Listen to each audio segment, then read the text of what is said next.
안녕하세요. 같이 기도드리도록 하겠습니다.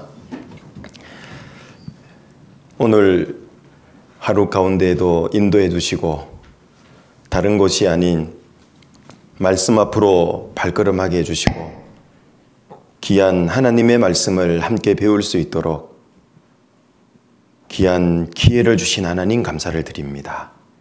함께 배우는 이 말씀 가운데 주 성령님께서 함께 역사해 주셔서 말씀을 배우는 모든 분들의 마음속에 하나님의 말씀이 잘 깨달아지며 심겨지며 마음의 변화가 나타날 수 있도록 인도해 주시길 부탁드립니다. 그저 막연하게 알던 하나님, 그저 막연하게 알던 성경이 사실임을, 진리임을 밝히 깨달아 알 수 있도록 인도해 주옵소서. 우리를 사랑하시는 우리 구주 예수님 이름으로 기도드립니다. 아멘.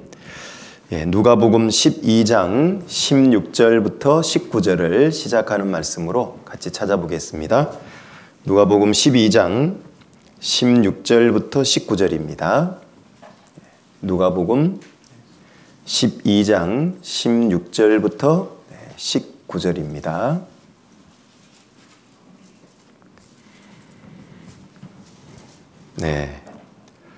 제가 읽도록 하겠습니다. 또 비유로 저희에게 일러 가라사대 한 부자가 그 밭에 소출이 풍성하매 심중에 생각하여 가로되 내가 곡식 쌓아둘 곳이 없으니 어찌할꼬 하고 또 가로되 내가 이렇게 하리라 내 곡간을 헐고 더 크게 짓고 내 모든 곡식과 물건을 거기 쌓아두리라. 또 내가 내 영혼에게 이르되 영혼아 여러 해 쓸 물건을 많이 쌓아두었으니 평안히 쉬고 먹고 마시고 즐거워하자 하리라 하되 하나님은 이르시되 어리석은 자여 오늘 밤에 내 영혼을 도로 찾으리니 그러면 내 예비한 것이 네 것이 되겠느냐 하셨으니 자기를 위하여 재물을 쌓아두고 하나님께 대하여 부요치 못한 자가 이와 같으니라. 예수님께서 하나의 예를 이렇게 비유로 들어서 말씀을 해주고 계십니다.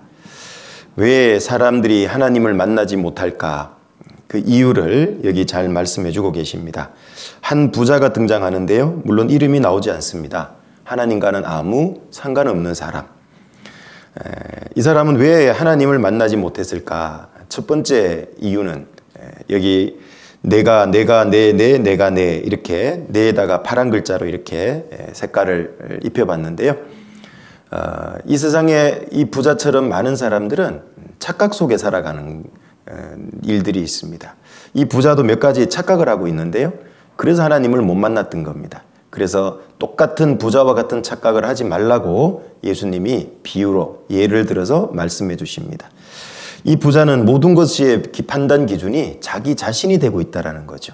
그러니까 모든 것을 자기 기준으로 보고 있는 거예요. 그런데 문제는 내가 알고 있는 이 지식이나 경험이 그게 진리고 정답이면 내 기준으로 모든 걸 판단해도 아무 문제가 안 생길 겁니다. 그런데 내가 알고 있는 지식과 경험이 잘못됐다라면 그 기준으로 판단하면 돌이킬 수 없는 결과를 초래할 수도 있다라는 얘기잖아요. 그래서 내가 알고 있는 지식은 과연 온 세상 지식에 비춰보면 몇 %나 될까? 한 10% 될까요? 대답하실 상황이십니다. 10%나 될까요? 안 돼요. 1%는 될까요? 우리는 정보의 홍수 속에 사는 시대입니다. 내가 알고 있는 지식과 경험이라는 것이 온 세상의 정보에 비춰봐서 1%도 사실 안 되죠. 0.1%나 될런지 모르겠습니다. 그 적은 0.1% 속에는 하나님에 대해서 성경에 대해서 사실이란 증거가 없다 하더라도요. 나머지 99.9% 속에 하나님이 살아계신 증거로 꽉 차 있다면 이거는 심각한 얘기가 될 수 있잖아요. 그래서 모든 것을 판단 기준을 자신이 되면 안 되는 거고 적어도 하나님과 또 영원한 내세에 대한 판단 기준은 성경이 돼야 될 겁니다. 그래서 성경을 정확히 잘 배워보고 그 기준으로 판단을 해도 늦지 않습니다. 자, 그리고 이 부자가 또 한 가지 착각한 것이 있는데요. 자기 영혼이 있다는 것까지는 알았어요. 그런데 영혼이 무엇으로 만족이 되는지는 몰랐던 겁니다. 그래서 곡식 창고를 크게 지었어요. 왜? 갑자기 밭에 소출이 풍성해졌거든요. 그래서 그 곡식 소출을 창고를 크게 짓고 거기에 보관하고 모든 물건을 거기에 쌓아두면 그런 물질을 통해서 영혼이 만족될 거라고 생각했는데 하나님은 결코 만족될 수 없다고 얘기를 하는 겁니다. 그래서 영혼은 물질로 만족되는 게 아니라고 어제 배워보셨죠. 특별히 우리 속에 영이라는 게 있는데 영의 성품이 양심, 종교심, 영혼을 사모하는 마음이 있다. 어제 계속 배워보셨습니다. 그 세 가지는 짐승에게는 없이 사람에게만 있다고 그랬잖아요. 그 세 가지 영의 특징은 영이 있다는 증거이기도 하면서 또 하나는 하나님을 찾는데 아주 중요한 수단이 돼요. 그 세 가지가 없으면 하나님을 찾을 수가 없게 됩니다. 그냥 짐승과 비슷하게 살아가요. 지정의만 있게 되는 거죠. 그래서 여기 영혼이 이 사람에게는 있기는 했지만은 문제는 영혼은 진짜 만족될 게 따로 있는데 하나님을 만나서 제 문제가 해결이 되고 영생을 얻어야 진짜 만족이 되는데 이런 물건을 가지고 만족을 얻으려고 해가지고 결국은 이 부자도 죽음 앞에서 절망과 허물을 경험했다는 얘기죠. 그리고 이 부자가 착각했던 것은 하나님이 없다고 생각을 한 거예요. 하나님이 없으니까 오로지 세상에만 소망을 뒀기 때문에 곡식 창고를 더 크게 짓고 그날 밤이 자기 제삿날인데도 그걸 모르는 겁니다. 하나님이 없다고 생각하는 건 자유지만 죽음 건너가면 만나야 되는 겁니다. 그래서 그 하나님이 정말 있는지는 확인을 해보셔야 되는 거예요.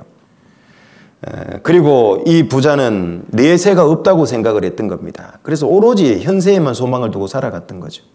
그런데 하나님은 이르시되 어리석은 자여 오늘 밤에 네 영혼을 도로 찾겠다. 왜 도로 찾습니까? 사람의 영은 하나님께로부터 말미암았다 그랬죠. 하나님이 넣어주셨거든요. 다시 찾아가겠다는 겁니다. 그래서 자기를 위하여 재물을 쌓아두고 하나님께 대하여 부요치 못한 자가 이런 부자 같다. 우리 시대에 참으로 많은 사람들이 이렇게 살아갑니다. 여기 영국의 제인 아처라고 한 여인이 있었는데요. 꿈에 그리던 해변가의 전원주택을 1987년도에 약 2만 파운드를 주고 구입을 했습니다. 얼마나 행복했을까요? 그런데 2008년이 돼가지고요. 한 20여 년이 지나가지고 돈이 필요해서 팔든지 대출을 하든지 하려고 은행에 감정을 내보니까 저스트 1파운드예요. 단돈 1파운드 가격에 매겨진 겁니다. 굉장한 충격이 아니겠어요? 아니 2만 파운드짜리가 단돈 1파운드, 우리로 말하면 단돈 1,000원 뭐 이런 겁니다. 그래서 왜 단돈 1,000원이냐고 여기 제인 아처가 작은 사진한 이 여인입니다. 은행에 물어봤더니만 이렇게 설명을 해줍니다. 해변가에 여러 저택들이 쭉 늘어져 있죠. 그런데 보시는 대로 이 바닷가가 침식이 돼서 계속 깎여서 들어오고 있는 거예요. 그래서 한 집은 벌써 무너져 갖고 바다에 무너지고 없습니다. 마치 인생이 이와 같은 거예요. 어떤 분은 돌아가셨고 어떤 분은 인생 1시간, 뭐 한 달, 6개월, 1년, 수십 년 남았어도 똑같은 어떤 운명이냐면 잠시 후에 무너져 내릴 운명입니다. 이게 결국은 뭡니까? 죽음이라고 하는 것이 계속 다가오고 있지 않습니까? 어제 배우신 대로. 그런데 이 죽음 앞에서 대저택이 무슨 의미가 있고 작다고 해서 뭔 의미가 있습니까? 잠시 후에 없어질 이 집에다가 수천만 원, 수억 원 돈 발라가면서 공사할 사람이 있을까요? 그런 사람이 있다면 잘 돌봐줘야 될 사람이잖아요. 여기에는 돈 들이지 않는 걸 알면서요. 사람이 자기 영혼을 위해서 어디서 영혼을 보낼 거냐. 그거는 고민 안 하고 잠깐 있다 없어질 이 세상 육체의 삶을 위해서는 어마어마한 투자를 하고 살아가는 겁니다. 그렇게 살다 보면 죽음이 다가오면 반드시 후회하도록 돼 있죠. 우리 중에 그런 사람을 있으면 안 된다라고 성경이 알려주는 겁니다. 부자가 그날 밤이 초생날인 그거 모른 것처럼 우리도 언제 죽을지 모르는 시한부 인생 산다고 어제 배워보셨죠. 여기 여러분들 하나씩 가지고 있는 심장이라고 하는 것인데요. 심장의 단면도입니다. 손목을 꼭 누른다든지 목을 꼭 눌러보면 팔딱팔딱 뛰는 맥박이 있습니다. 그 맥박이 왜 뛰냐 하면 여기 노란 콩알만한 기관 동방결절이라는 곳에서 여기 방실다발이라고 하는 노란 선으로 전기를 보냅니다. 그래서 심전도를 대보면 삑삑 삑삑 삑삑 이렇게 규칙적으로 뛰죠. 전기가 규칙적으로 나오고 있다는 얘기입니다. 이게 불규칙적이면 부정맥이죠. 이 동방결절 콩알 만한 기간은 이렇게 그림에 그리니까 노랗게 보이지 사실은 잘 보이지도 않는답니다. 이 기계를 대봐야 전기가 나오는 데가 찾아진다고 그래요. 뭐 제 얘기가 아니고 심장 전문의 얘기가 그렇습니다. 그런데 문제는 여기서 전기가 얼마나 나올 거냐 이게 문제잖아요. 요 동방결절에서 전기가 나와서 맥박을 뛰게 하는데 요 동방결절은 발전기일까요? 건전지일까요? 아니 자기 속에 있는데 한 번도 생각 안 하시면 어떡해요? 발전기일까요? 건전지일까요? 발전기면 참 좋겠죠. 계속 나올 거 아니에요.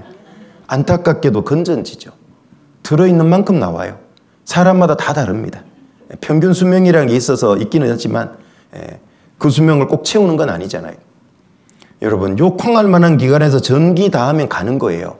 내가 뭐 대단하고 이 부자처럼 오래 살 거라고 생각하잖아요. 그러니까 여러 해 쓸 물건을 많이 쌓아두었다 그러잖아요. 자기는 오래 살 거라고 생각했지만 그날이 초상날이에요. 밤이. 오늘 또 살아보면 어때요? 사건 사고에 많이 소식을 뉴스에 접해보죠. 아침에 멀쩡하게 출근했던 남편이 아이들이 학교 갔던 아이들이 저녁이 되면 싸늘한 죽음으로 돌아와요. 그렇게 죽을 줄 알았다면 출근하고 학교를 등교를 했을까요? 전혀 그러지 않죠. 그런데 사람은 잠시 후에 어떤 일이 날 걸 몰라요. 내일 일을 자랑치 말라. 하루 동안에 무슨 일이 날는지 내가 알 수 없음이니라 라고 성경은 말씀하죠. 그런데도 대책 없이 살아갑니다. 노후 대책은 다 하시면서 어제 금리 0.1%에도 막 신경 쓰고 투자를 막 찾아가면서 하시면서 정작 자기 영혼을 위한 준비는 하나도 해놓은 게 없습니다. 이번에 꼭 하셔야 된다고 말씀을 제가 계속 드리고 있습니다. 전 세계 사람들이 도대체 얼마 만에 한 명씩 죽을까? 여기 사망률이라고 하는 프로그램이 있습니다. 1.78%인데요. 전 세계에 온 세계에 있는 사람들은요. 1.78초마다 한 명씩 돌아가신다는 뜻입니다. 제가 프로그램을 실행시켜놓고 몇 마디 하는 사이에 벌써 지구상에 몇 분이 돌아가셨죠? 30분이 넘는 분이 돌아가신 겁니다. 그냥 우리는 보면 숫자만 주르륵 올라가지 별 의미가 없죠. 내가 죽어도 그래요, 여러분. 아셔야 됩니다. 물론 가장 가까운 사람들에게는 잠깐 슬프고 애도한 시간을 갖겠지만은요, 그거조차도 시간 지나면 잊혀집니다. 여러분, 단지 인생이 7, 80년 이렇게 살다 가는 인생이라면 너무 허무하지 않습니까? 하나님은 사람을 존귀하게 영원한 존재로 지었다고 하는데 진짜 그 영원한 존재인지 아닌지 확인하고 찾아봐야죠. 그리고 영원한 생명을 얻을 수 있는 길이 있는지 없는지 찾아봐야 될 거 아니냐고 도대체. 그래서 세상 사람들은 이 세상에 얼마나 가졌느냐가 행복을 결정한다고 생각하지만 실상은 그렇지 않아요. 뭐 인터넷 같은 데 검색해 보세요. 삶의 만족도는 소득에 비례하지 않는다 하면 뉴스들이 많이 나왔어요. 우리나라 통계청 자료가 그걸 얘기합니다. 소득은 언제까지 만족감을 주냐 하면요. 400만에서 500만 원 사이까지는 소득이 늘수록 만족이 된대요. 그런데 이제 500만 원이 넘어갈 때부터는 만족도가 정체 내지 마이너스라고 뉴스에 나와 있습니다. 사람에게 만족도를 계속 올려주는 건 500만 원까지라는 얘기입니다. 400에서 500. 우리나라도 보면 1974년부터 2022년까지 대조를 해보면은요. 한국 경제는 50년 동안 GDP가 85배, 수출은 153배나 늘었어요. 거의 선진국 반열에 들었습니다. 어마어마하게 비약적인 성장을 했죠. 그런데 통계를 보면 서글프죠. 선진국 됐다는데 왜 덜 행복할까? 세계 행복순위 우리나라 60위권이죠. 2023년 작년에 올해도 보면은요. 한국 행복순위 세계 57위권, OECD 회원국 중에 최하위권이다. 거의 60에서 왔다 갔다 합니다. 계속 변하지 않아요. 수년째 60에서 아래 위로 왔다 갔다 해요.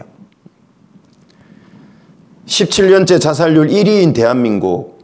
물질적인 부여가 만족을 준다면 왜 자살률이 이렇게 가장 전 세계에서 1위가 돼야 될까요? 마약 중독자는 왜 이렇게 많을까요? 세계 4대 중독자는 우리나라에서 300만 명에 가깝거든요. 알코올, 인터넷 게임, 도박, 마약. 물질이 만족을 줬다면 왜 이런 데 중독될까요? 만족이 안 되니까 다른 걸 자꾸 찾아 나서잖아요. 진짜 만족해야 될 걸로 채우지 않으니까, 짝퉁으로 채우려니까 아무리 해도 만족이 안 되는 겁니다. 외롭지 않으려 발전한 인류, 발전할수록 더 어떻게 된다고요? 더 외로워지고 고립되잖아요. 사회적 고립, 은둔 청년도 역사상 가장 많잖아요. 고독사가 제일 많은 시기잖아요. 우리나라가 지금. 어른이나 젊은이나 할 것 없어요. 전부 다 외로워지고 있습니다. 스마트폰을 통해서 관계의 확장은 급속도로 됐는데요.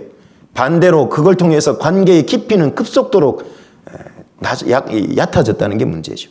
그러니까 자기 얘기할 사람이 없는 거예요. 물질 문명이 결코 만족을 주지 못한다는 얘기죠. 작품명 공허입니다. 살은 포동포동 쪘는데 가슴은 텅 비어 있습니다. 오늘날 사람들이 이렇게 살아갑니다. 뭔가 물질이 만족을 줄 거라고 생각해가지고 그걸 얻으려고 노력하지만 얻을수록 가슴이 텅 빈 거예요. 그걸로는 채워질 수 없습니다. 베로니크 제네라고 하는 여인, 한국 이름 양상옥입니다. 4살 때 벨기에로 입양됐고 가장 선진국이죠. 물질 문명이 아주 풍족한 나라입니다. 그런데 생모를 찾아서 6번째 한국을 방한하고 있어요. 가슴 한편이 늘 허전했어요. 벨기에의 물질 문명으로 채울 수 없는 마음의 공간이 있죠? 그게 뭡니까? 어머니의 사랑으로만, 진짜 엄마로만 채울 수 있는 공간이잖아요.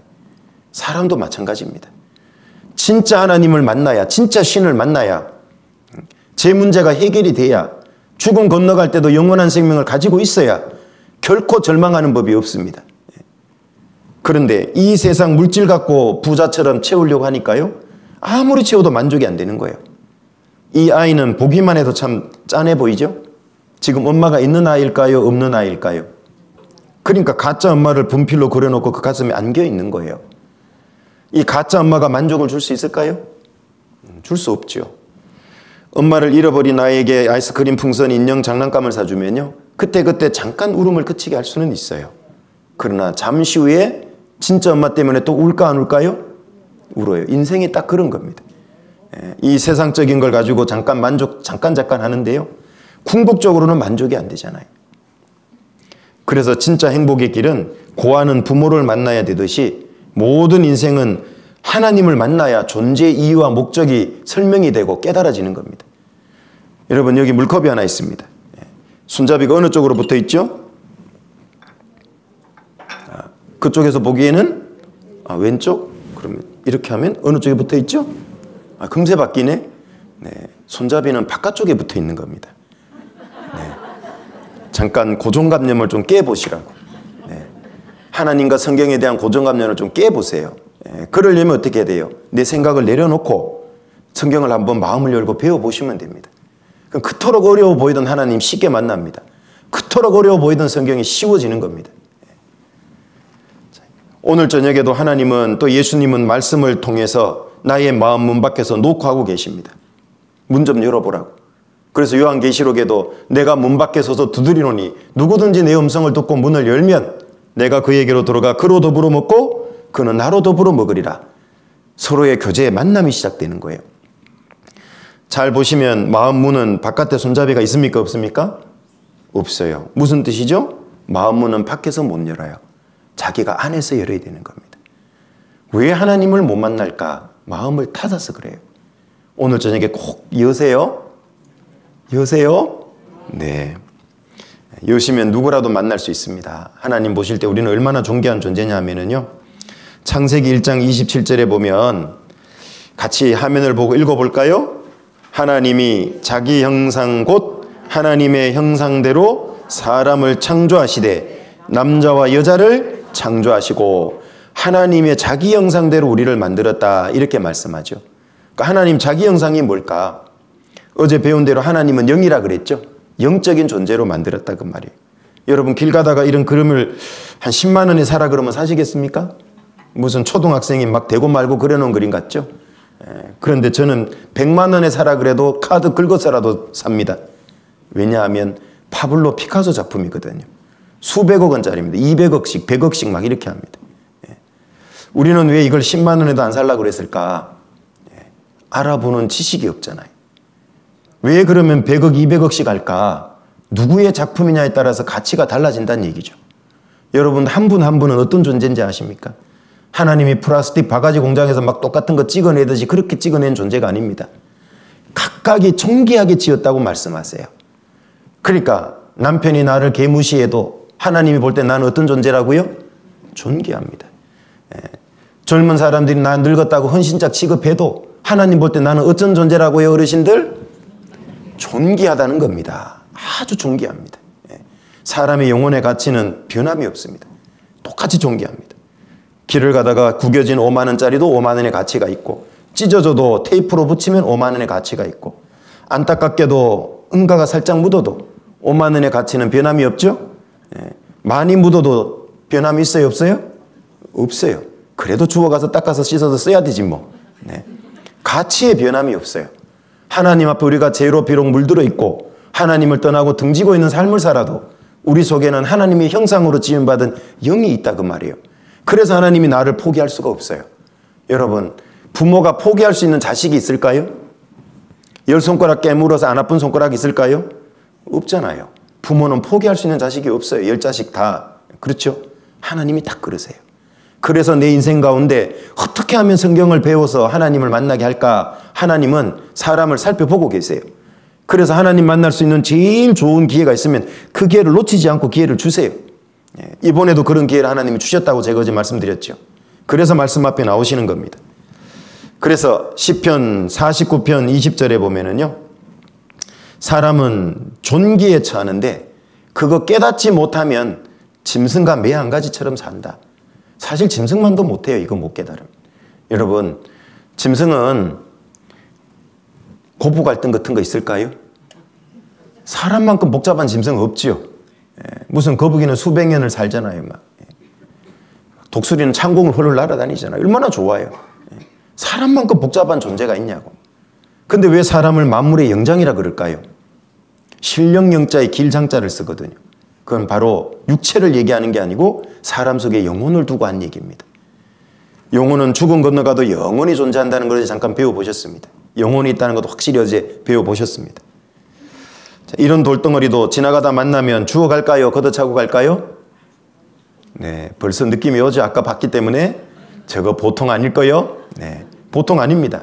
모르면 걷어차고 가겠지만, 알면 이 사람처럼 너무 흐뭇해하죠. 저거 주워가지고. 다이아몬드 원석인데요, 깎으면 수백억 원짜리가 될 만한 크기입니다. 보석 세공업자는 알아볼 눈이 있잖아요. 자, 우리는 우리 영혼이, 내 영혼조차도 얼마나 소중한지 알아볼 눈이 없었어요. 그런데 성경을 배워보면, 야, 내가 하나님께로부터 지음받았고 내가 하나님을 만나서 하나님의 사랑의 대상이 되고 하나님과 함께 영원히 천국에서 살 존재구나, 이거 알게 되는 거예요. 배워보시면. 그래서 보다 귀중한 것은 더욱 귀한 목적이 있습니다. 다이아몬드는 귀중하잖아요. 아무데나 막 씁니까? 아니죠. 사랑을 맹세할 때 결혼 반지로 주로 쓰잖아요. 우리 영혼도 아주 소중합니다. 그래서 더 귀한 목적이 있는 거예요. 하나님과 함께 영원히 살려고 만들어 놓은 존재인데, 하나님 앞에 죄짓고 하나님으로부터 멀어져서 타락했기 때문에 아직 그게 이루어지지 않았던 거예요. 하나님이 그걸 회복하려고 성경을 기록해 보내주고 이번에 배울 수 있는 귀한 시간을 하나님이 허락을 해주신 겁니다. 그래서 성경을 잘 배우시면 하나님에 대한 믿음을 가지실 수 있게 돼요. 여기 믿음 얘기를 교회 오면 자주 듣죠. 그래서 이 믿음에 대해서 많은 사람들이 오해도 하고 있어요. 믿음에 대해서 바른 정의를 갖고 계셔야 됩니다. 그래야 바른 믿음을 가지실 수가 있게 돼요. 여기 같이 한번 읽어볼까요? 그러므로 믿음은 들음에서 나며 들음은 그리스도의 말씀으로 말미암았느니라. 자, 믿음은 어디에서 난다고요? 잘 들으시면 됩니다. 무엇을 잘 들으면 될까요? 말씀을 잘 들으면 돼요. 왜 잘 들으면 믿음이 생길까요? 믿을 만한 증거가 어디에 있기 때문에? 말씀 쪽에 있어요. 이게 아주 중요합니다. 믿을 만한 증거가 내 쪽에 있는 게 아니에요. 그러니까 교회 다니는 사람들이 우상 숭배하듯이 잘못 믿어요. 그러니까 어떻게 해요? 무슨 백일 기도하듯이 정한수 떠놓고 지성 들이듯이 그런 식으로 자기 열심으로 믿음이 좋아지고 믿는다고 자꾸 착각을 해요. 그래서 내가 교회 열심히 한 번도 안 빠지고 다니고 헌금 많이 바치고 봉사하고 착한 일 많이 하면 믿음 좋아진다고 생각해요. 그거는 사이비 목사가 돈 걷어내려고 하는 잘못된 가르침입니다. 성경이 말하는 믿음 얻는 길은 그렇게 한 적이 없어요. 성경에서는 믿음 얻는 대원칙이 바로 말씀을 잘 들으면 말씀에서 믿음이 난다, 생긴다 이렇게 말씀해요. 이걸 믿음의 방향성이라 그래요. 믿음은 어디에서 오는 거라고요? 내 노력에서 오는 겁니까? 말씀에서 오는 겁니까? 이거 가르마 확실히 타져야 됩니다. 그래야 바른 믿음을 가져요. 왜 교회를 수십 년 다녀도 천국 갈 확실한 믿음이 안 생길까? 이 반대로 믿어서 그래요. 반대로. 그래서 믿음은 잘 들으면 성경에 믿을 만한 증거가 있는 거예요. 믿음에 있어서 제일 중요한 게 뭔지 아세요? 시간과 노력과 열정일까요? 바른 정보를 제공받는 걸까요? 바른 정보를 제공받는 겁니다. 그래서 잘 들어봐야 되는 거예요.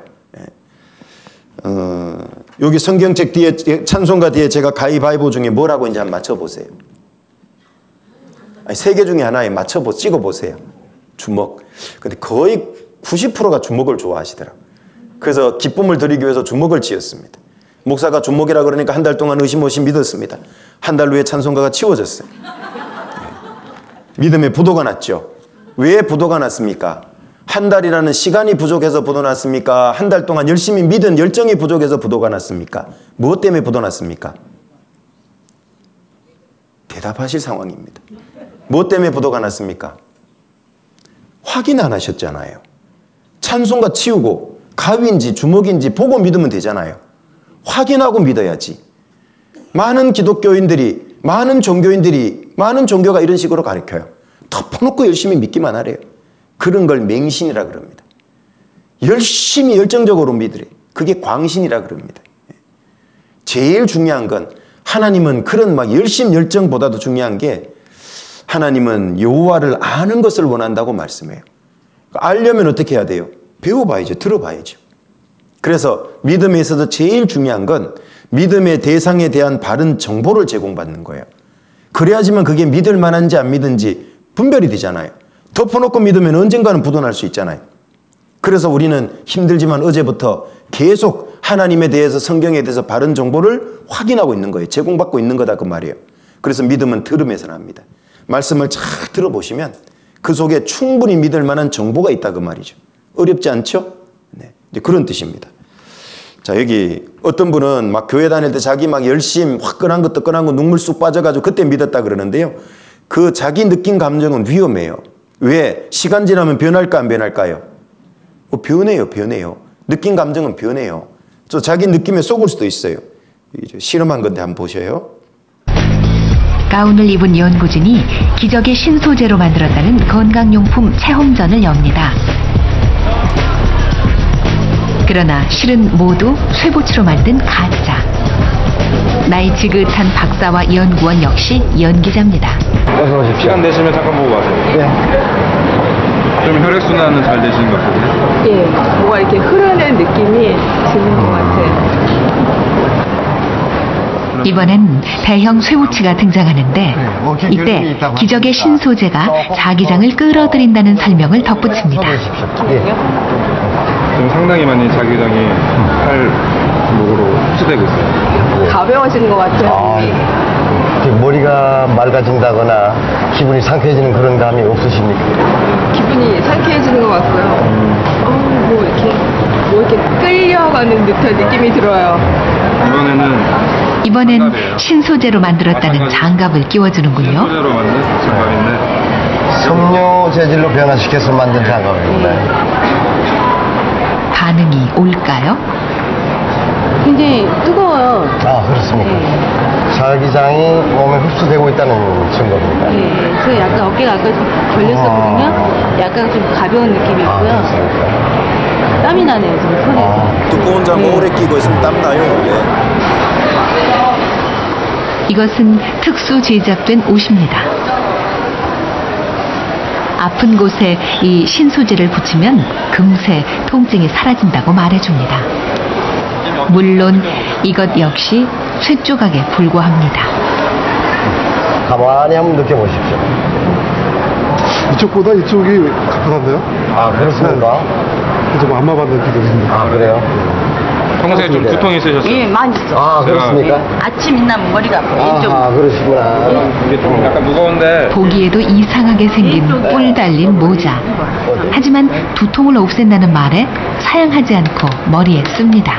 자기장을 몸에 잘 흡수할 수 있도록 도와주는 그런 기능을 하는 겁니다. 네, 그래서 이제 설마 이번에도 효과가 있을까요? 몸이 건강해지죠.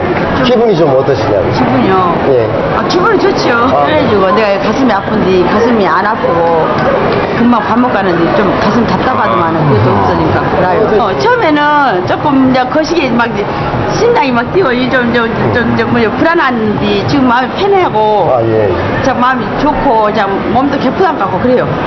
제가 좀 어깨가 많이 결리고 목젖이 좀 많이 뻑적지근했는데 지금 어깨는 되게 많이 편해요.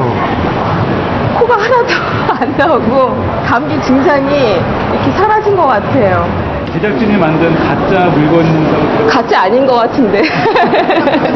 체험을 하고 나서 제가 느낀 거니까 그냥 저는 그냥 느낀 대로 말을 한 거거든요. 그래서 뭐 가짜라고 생각이 안 드는데요. 진실을 알려줘도 사람들은 좀처럼 착각에서 빠져나오지 못했습니다. 안 붙는 거예요, 이거? 사람들은 이게 정말 내 몸에 좋을 것이라는 믿음을 가졌어요. 그 다음부터는 믿음에 위배되는 것들을 보지 않기 위해서 자기의 안목을 굉장히 좁혀요. 마지막에 교수님 얘기가 참 중요한 얘기예요. 저기 가짜라는 걸 알려줬잖아요. 못 빠져나와. 자기는 느꼈다 이거예요. 그런데 저 느낌이 가짜 장비들 때문에 느껴진 걸까요? 아니죠. 아무 효과 없는 가짜들이에요. 근데 왜 저런 현상이 나타나죠? 저런 걸 플라시보 효과라 그래요. 의학용어로 이게 내 몸에 좋을 거다 그러면 호전 반응이 나타나요. 그 가짜들 때문에 나타나는 게 아니라 우리 몸이 그렇게 신기하게 만들어져 있어서 그래요. 그래서 하나님은 우리 몸을 신묘막측하게 지으셨다고 얘기를 해요. 우리 몸은 어떻게 반응을 하냐면 모든 것을 내가 좋게 생각하고 즐겁게 생각하고 막 웃으면은요 우리 몸에서 엔돌핀이라는 물질 들어봤죠. 그보다 훨씬 더 강한 다이돌핀이라는 것도 나와요. 사람 몸을 하나님이 기가 막히게 만든 거예요. 성경에는 항상 기뻐하라 그러죠. 왜? 기쁘게 하면 억지로라도 웃으면요 그 물질이 나와요. 그래서 좋을 거라고 좋은 생각하니까 즐거워지니까 몸에서 호전 반응이 나와요. 실제로 이런 일이 많이 일어납니다. 웃음 치료라는 것도 있어요. 웃음 치료하면 아이들의 아토피가 현격히 줄어들어요. 왜? 웃기기만 했는데 왜 줄까? 몸에서 좋은 물질이 나와서 그런 겁니다. 실제로 이런 사례들은 많죠. 웃음 치료라는 책도 읽어보면요. 제가 한 권 찾아서 읽어봤는데 그 무슨 서울의 구청하고 서로 조인을 해서 웃음 강사가 아이들을 아토피 있는 그 구에 있는 아이들을 열심히 이제 이렇게 프로그램을 만들어서 웃겨준 거예요. 실제로 아토피가 막 줄어요. 이런 사례들이 실제 존재합니다. 그건 우리 몸을 하나님이 기가 막히게 만든 겁니다. 그러니까 앞으로 많이 웃어야 되겠어요? 썩내야 되겠어요? 이런 말씀 들을 때도 막 썩난 마음으로 들어야 되겠어요? 즐거운 마음으로 들어야 되겠어요? 즐거운 마음으로 들으면 잘 이해도 되고 건강에도 좋습니다. 그래서 믿음에 위배되는 것들을 보지 않기 위해 안목을 좁혀요. 성경에 그게 틀렸다고 얘기해도요 성경도 심지어는 내팽개쳐버립니다. 성경은 그래도 나는 이렇게 느꼈어.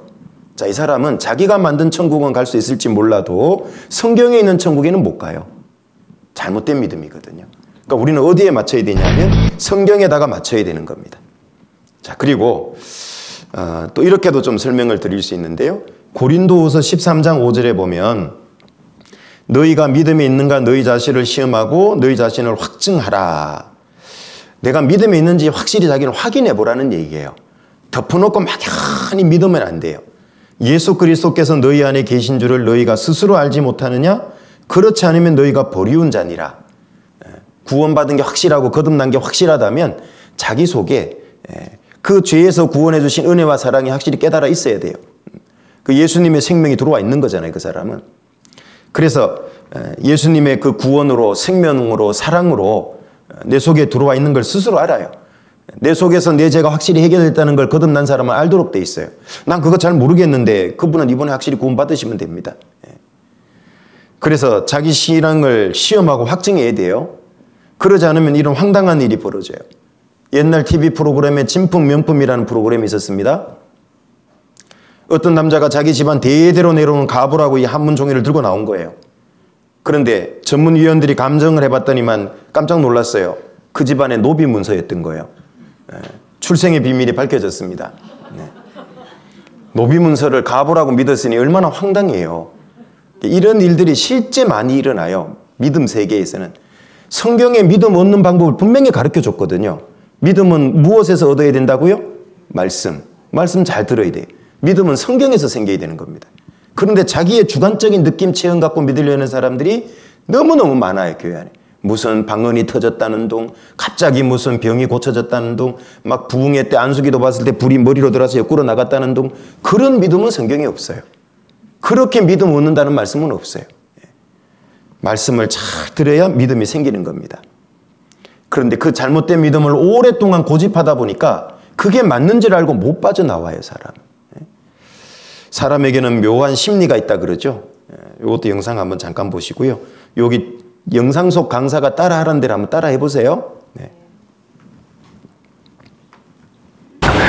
우리 인간은 무엇이든 내 머릿속에서 그게 익숙하면 그게 정답이에요. 그렇기 때문에 우리는 익숙하다라고 하는 것과 정답이라고 하는 것을 구분을 하기가 대단히 어렵습니다. 우리는 무엇이든 익숙하다라고 하면 그게 내 머릿속에서 떠오를 때 웬만하면 안 버리려고 하는 독특한 특징을 가지고 있죠. 이것과 관련해서는 제가 어쩌다 어른 예전에 메타인지를 설명할 때도 말씀드렸어요. 기억나시죠? 컨닝이라고 5번 해보겠습니다. 시작! 컨닝, 컨닝, 컨닝, 컨닝, 컨닝. 미국의 주대 대통령은 워싱턴이에요. 워싱턴이에요. 방금 전에 미국의 역사를 바꾸셨어요. 자, 꽃사슴이라고 5번 해보겠습니다. 시작! 꽃사슴, 꽃사슴, 꽃사슴, 꽃사슴, 꽃사슴. 산타크로스가 뭐 타요? 썰매 타야 돼요. 제가 그때 그래서 몇 개 알려드렸어요. 그거 다 알고 오셨을 겁니다. 상당 부서에 계신 분들이. 그래도 여전히 못 당하세요. 제가 오늘 새로운 거 하나 해드릴게요. 네. 자, 닌자 거북이라고 5번 해보겠습니다. 시작. 닌자 거북이, 닌자 거북이, 닌자 거북이, 닌자 거북이. 왜 또 마음의 준비를 하세요? 자, 3번만 더 크게 시작. 닌자 거북이, 닌자 거북이, 닌자 거북이. 세종대왕이 무슨 배 만드셨어요? 거북선. 안 만드셨어요. 네. 뭐예요? 익숙해지면 내 머릿속에서 떠오르는 게 정답이라고 착각하는 겁니다. 그러니까 잘못된 신앙을 갖고 오랫동안 하다 보니까 그게 정답인지 착각해요. 그러니까 성경에서 믿음 얻는 방법을 가르쳐줘도 못 빠져나와요. 어쩔 수 없어요, 그분은. 자기 잘못입니다. 그래서 믿음은 들음에서 나요. 들음은 그리스도의 말씀입니다. 그래서 말씀을 잘 배워보시면 누구라도 믿을 수밖에 없을 만큼의 확실한 증거로 성경은 꽉 차 있다. 그래서 성경은 잘 들어보라고 단정적으로 말씀을 하는 겁니다. 그러니까 오늘 잘 들어봐야 돼요? 안 들어봐야 돼요? 잘 들어봐야 되겠죠? 자, 어제 성경 시작하는 말씀이 태초에 하나님이 천지를 창조하시니라 어제 배워보셨죠? 네. 그래서 어제 하늘 만든 증거들 많이 배워보셨죠? 네. 하늘 만든 증거 몇 개만 조금 더 배워볼게요. 그런데 하늘 만든 증거를 알려니까 사람이 망원경 만든 지가 400여 년밖에 안 됐다고 지난 시간에 말씀드렸죠. 1608년에 최초로 이 사람이 망원경 한스 리퍼세이라는 사람이 발명했다. 요거 말씀드렸고, 그러니까 400년 이전에는 우주는 눈으로밖에 못 보는 거예요.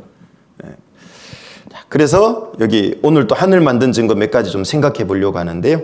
욥기 38장 4절부터 5절에 보면 하나님이 이렇게 말씀하세요.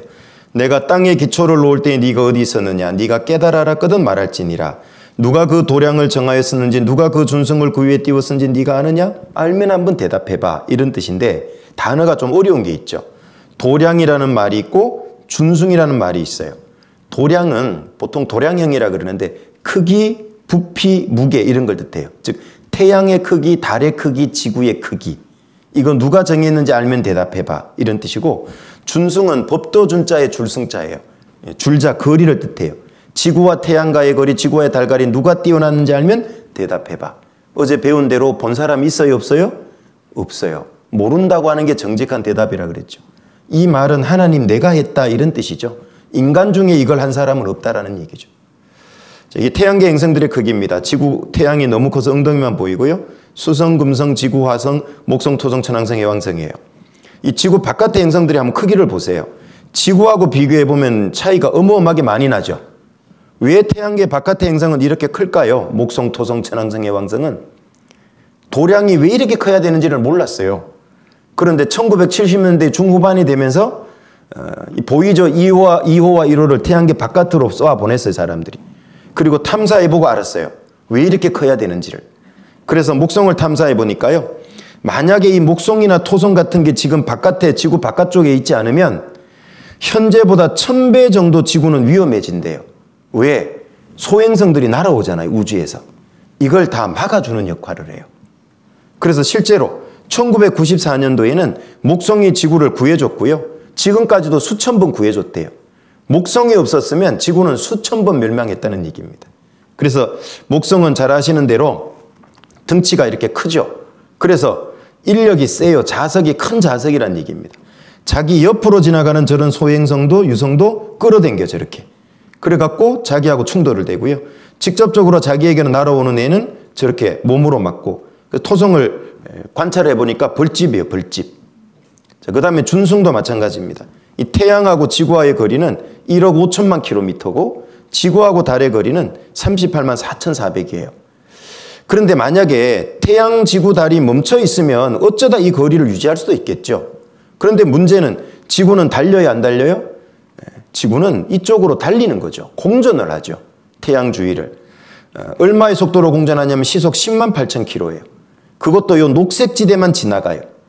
안쪽으로 가면 타 죽어요. 바깥으로 나오면 얼어 죽어요. 그리고 스스로 이렇게 뱅글뱅글 지구가 돌죠. 시속 1600km 속도로 돌아요. 이걸 한 번도 지금 멈추지 않고 실수하지 않고 이 일이 반복돼요. 하나님이 도량 준승 얘기하면서 왜 이걸 가지고 누가 있는지 알면 맞춰봐 라고 묻냐 하면 이유가 있죠. 저게 저절로 됐겠냐? 하나님 내가 했다는 얘기잖아요. 여러분들은 복잡한 지하철을 탔는데 누가 내 발등을 한 번 밟았어요. 우연히 밟았을 확률이 높아요? 의도적으로 밟았을 확률이 높아요? 네, 뭐 뻔하죠. 뭐 우연일 수 있죠. 근데 그 사람이 내 발등을 연속해서 100번 밟아버렸어 그냥. 이거 우연히 밟았을 확률이 높아요? 의도적으로 밟았을 확률이 높아요?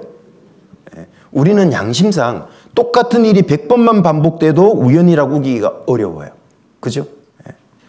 지구는 어때요? 태양 주위를 수천 번 돌았어요. 스스로는 1년이면 365바퀴를 같은 속도로 돌아요.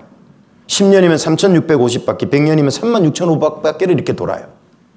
그런데 우리는 이게 우연이라고 생각하고 있었던 거예요. 우연일 수가 없는데. 아이들이 노는 놀이터에 가면 뺑뺑이 아세요? 지구본처럼 생겨가지고 그 안에 들어가면 바깥에 돌리면 이렇게 돌아가는.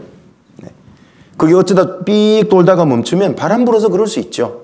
그런데 얘가 시속 10km로 뱅글뱅글 돌면 우연히 그렇게 도는 걸까요? 돌도록 모다장치 해야 되는 겁니다. 저절로는 그렇게 될 수 없잖아요. 이 시계보다도 더 정확한 게 사실은 이 태양계잖아요. 얼마나 정확합니까? 하나님은 묻고 계세요. 너 양심적으로 한번 대답해봐. 이게 우연히 저절로 되겠어? 그걸 묻고 계시는 겁니다. 그리고 하나님은 사람이 알기도 전에요. 태양도 달린다라는 걸 미리 말씀을 해놨어요. 해는 태양이죠. 그 길을 달리기 기뻐하는 장사 같대요. 장사는 힘이 센 거예요? 약한 거예요? 힘이 세죠. 천하장사는. 왜 장사라 그랬냐면 태양계의 행성들을 끌고 다녀요. 그래서 장사 같다 그래요. 하늘 이 끝에서 나와서 하늘 저 끝까지 운행하며 그 온기에서 피하여 숨은 자 없도다. 여기 운행이라는 단어를 썼어요. 그냥 태양이 일직선으로 쭉 계속 가기만 하는 게 아니란 얘기죠. 쭉 가서 운행이라는 말은 제자리 돌아온다는 얘기예요. 그래서 운행은 히브리어로 테쿠파인데 일주 또는 순회, 영어 성경엔 서킷으로 번역을 해놓은 겁니다. 여러분 일주버스, 순회버스는 돌아서 제자리 옵니까 안 옵니까? 제자리 오죠. 그걸 일주버스, 순회버스라 그래요. 태양도 일주한대요. 일주. 순회해요. 일직선으로 가는 게 아니고요. 어떤 분은 태양이 움직여? 움직이는 것도 아직 모르는 분이 계실 수도 있습니다. 그런데 태양이 달립니다. 달리는데 일직선으로 계속 가는 것 같아도요. 원체 큰 우리 은하를 한 바퀴 돌기 때문에요. 2억 2,600만 년 걸려서 제자리 돌아온대요. 상상이 안 되죠. 그것도 동그랗게 도는 게 아니라요. 나선형으로 돌면서 한 바퀴 돌아온대요. 참 엄청난 얘기죠. 그래서 하나님은 사람이 알기도 전에 BC 1000년경의 성경입니다. 시편 19편은 지금부터 3000년 전입니다. 3000년 전에 벌써 태양은 달린다고 말씀하세요. 옛날에 사람들은 어떻게 알았냐면 지구가 중심에 있고 그 주위를 태양이 돈다 이렇게 알았어요. AD 140년경에는 그렇게 알았던 거죠. 잘못한 거죠. 그죠? 그러다가 얼마 동안 잘못 알았냐면 1400여 년 동안 이렇게 잘못 알고 있다가 AD 1545년에 대해서야 우리 여태까지 반대로 알고 있었다. 태양이 중심에 있고 지구가 태양 주위를 돈다. 지동설이라 그러잖아. 이거 아는데 1400년 걸렸어. 1400년. 그리고 여태까지도 대부분 이렇게 아는 사람도 많죠. 그런데 성경은 이것도 아니다. 태양도 달린다라고 말씀하잖아요. 태양이 달리는데요. 보세요. 최근 신문입니다. 태양도 공전한다. 태양계의 실제 움직임이 화제가 되고 있다. 얼마의 속도로 태양이 달리냐? 초속 220km예요. 똑딱 하면 대전 지나가 버렸습니다. 벌써. 시속으로는 시속 70만 킬로 속도로 달려요. 우리 시대에 겨우 안 내용을 성경은 3000년에 벌써 태양도 달린다고 말씀해 놨잖아요. 누가 얘기할 수 있을까 이거는? 만든 분이 얘기할 수 있죠. 인간은 도저히 설명할 수 없는 내용이잖아요. 아까 망원경 만든 지가 400년밖에 안 된다 그랬잖아요. 이렇게 달린답니다. 저 노란 게 태양이고요. 태양의 주변을 저렇게 태양계 행성들이 따라서 도는 거예요. 같은 자리를 도는 게 아니죠. 그죠? 따라가면서 하니까 계속 다른 자리를 도는 거예요. 사실은. 자, 이걸 이미 3000년 전에 성경은 말씀을 해놓고 계시더라는 얘기죠. 놀라운 비밀이죠. 자, 그리고 이런 실존의 증거뿐만 아니라 법칙의 증거들도 성경에 여러 가지를 말씀해 놨어요. 모든 강물이 다 바다로 흐르는데 왜 바다의 수위가 일정할까? 계속 높아져야 되는데 강물이 계속 전 세계의 강물이 바다로 흘러가면 왜 그럴까? 어디로 흐르든지 그리로 연하여 흐르니라. 연하여는 영어 성경에 again 다시 흐른다. 원래대로 돌아간다는 거예요. 아니 어떻게 돌아가지? 이렇게 돌아간답니다. 욥기 36장 27절부터 28절에 보면 그가 물을 가늘게 이끌어 올리신 즉 그것이 안개되어 비를 이루고 그것이 공중에서 내려 사람 위에 쏟아지느니라. 자, 물을 가늘게 이끌어 올리는 걸 뭐라 그러죠? 증발이라 그러죠. 바닷물이 어마어마하게 증발됩니다. 그것이 모이면 뭐가 됩니까? 그 구름이 되잖아요. 구름. 100만 개의 구름 입자가 한 방울에 비가 된다 그럽니다. 그래서 이것들이 모이면 구름들이 또 모여서 안개가 되고 모이면 비가 돼서 중력의 영향을 받아 쏟아지는 거예요. 그리고 바다로 흘러가고 증발되고 다시 와서 쏟아지고 이걸 물의 순환 법칙이라 그래요. 초등학교 4학년 2학교 교과서입니다. 강물이 흘러내려가죠. 바다에서 엄청나게 수증기로 증발하죠. 구름이 만들어져서 은결이 돼서 쏟아집니다. 계속 돌고 돌아 이렇게. 이게 물의 순환 법칙인데 성경에서는 벌써 4000년 전에 3000년 전에 물의 순환 법칙을 말씀을 해놓고 있어요. 그런데 사람이 물의 순환 법칙을 안 거는 언제냐면 물의 순환 과정에 대해서는 16, 17세기경에 비로소 완전히 이해됐다. 그럼 16, 17세기는 몇 년도죠? 1500년도, 1600년도에 4, 500년 전에야 사람은 물의 순환을 완전히 이해했어요. 근데 성경은요 3000년 전, 4000년 전에 이미 물이 순환한다고 정확히 말씀하고 있잖아요. 이거는 항상 참이기 때문에 법칙이라는 말이 붙었어요. 물의 순환의 법칙이라 그럽니다. 자, 그리고 또 이런 순환도 있습니다. 공기 중에 제일 많은 게 질소죠. 78%입니다. 이 질소도 순환을 해요. 누가 주로 순환을 시키냐? 그 순환시키는 결정적인 역할을 누가 하냐? 번개가 안 돼요. 번개가. 그래서 욥기 36장 30절부터 31절에 보면 하나님 그가 번개의 빛으로 자기의 사면에 두르시며 바다 밑도 가리우시며 이런 것들로 만민을 징벌하시며 이런 것들로 식물을 풍비히 주시느니라. 번개빛의 용도를 두 가지로 설명을 하고 있습니다. 첫 번째는 징벌의 용도입니다. 자, 이거는 개개인 얘기 일어나니까 잘 몰라요. 증명하기도 어렵고. 그러나 우리가 조금 알 수 있는 거는 예전에 전설의 고향 아시죠? 예? 애꿎게 사람 딱 죽이면 무슨 일이 벌어지죠? 막 멀쩡하던 하늘이 우르르 쾅쾅 난리 나죠? 그래서 뭐라 그럽니까? 하늘이 노했대, 하늘이. 조금 아는 거죠, 뭐를. 그건 개인적인 일이라 증명하기가 참 어려워요. 근데 두 번째 거는 증명이 가능해요. 번개의 빛으로 식물을 풍비해 주시니라 할 때 식물은요, 영어 성경에 보면 food로 돼 있어요. 동물 식물 할 때 그 식물이 아니고 밥식자입니다. 먹거리 이 뜻입니다.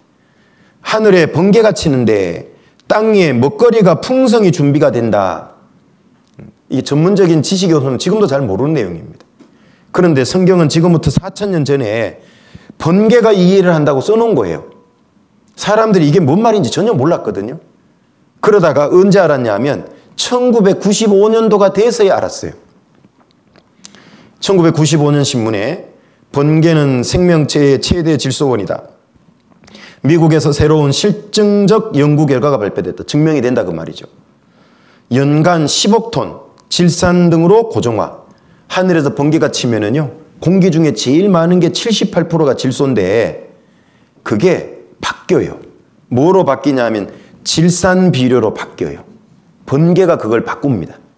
그게 비 올 때 쏟아져 가지고 내려서 땅속에 스며들어서 식물이 빨아먹고 자라는 거예요. 그래서 먹거리가 많이 이 세상에 만들어지는 겁니다.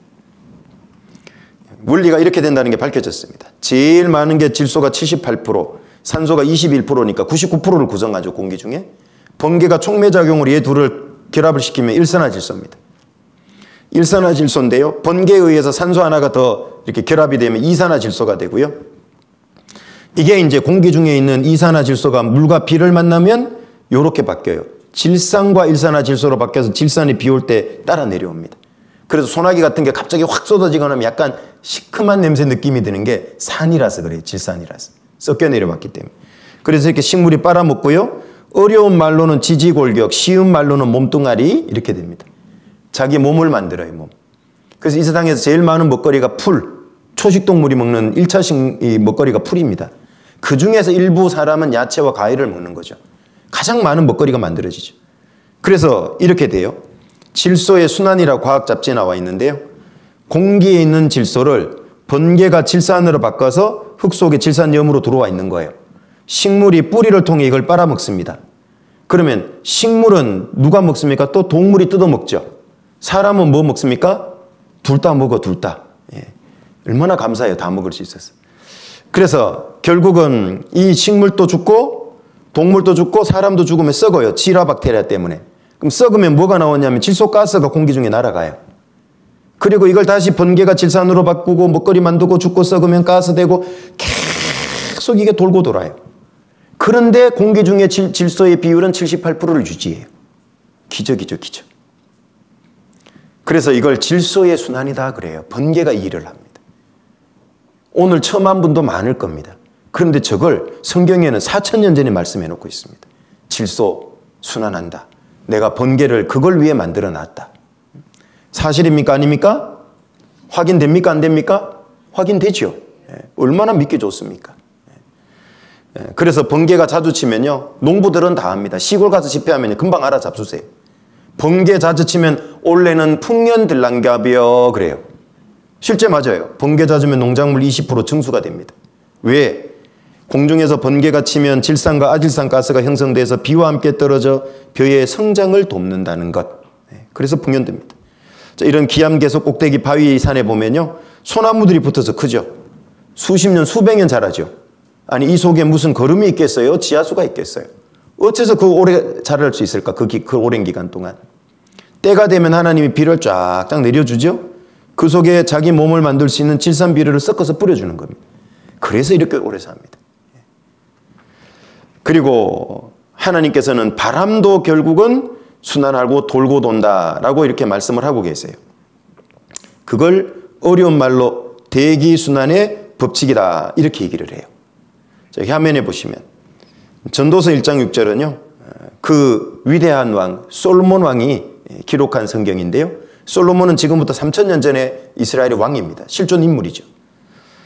바람은 남으로 불다가 북으로 돌이키며 이리 돌며 저리 돌아 불던 곳으로 돌아가고.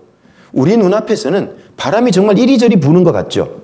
그런데 뭐라고 하나님은 3000년 전에 기록해놨냐면 그렇게 보여도 결국은 바람은 불던 곳으로 돌아간다 라고 말씀하세요.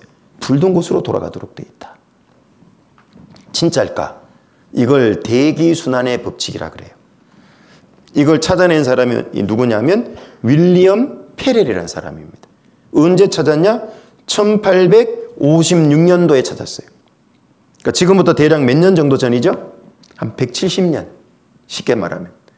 한 170여 년 전에야 사람은 대기가 바람이 돌고 돌고 순환하고 불든 곳으로 간다는 걸 알았어요. 성경은 3000년 전에 이미 그렇게 된다고 알려주고 계세요. 이렇게 돕니다. 이게 지구인데요.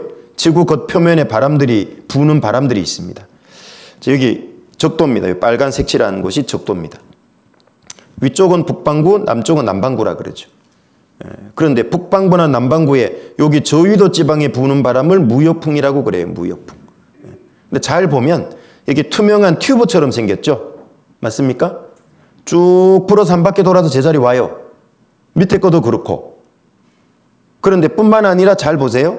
이 튜브 안에서도 돌고 돌아 이렇게. 튜브 안에서도 이렇게 돌고 돌아. 그 안에서도 돌고 지구 전체적으로도 돌아요. 중위도 지방에 가면 편서풍이라는 게 있죠. 요거와 요겁니다.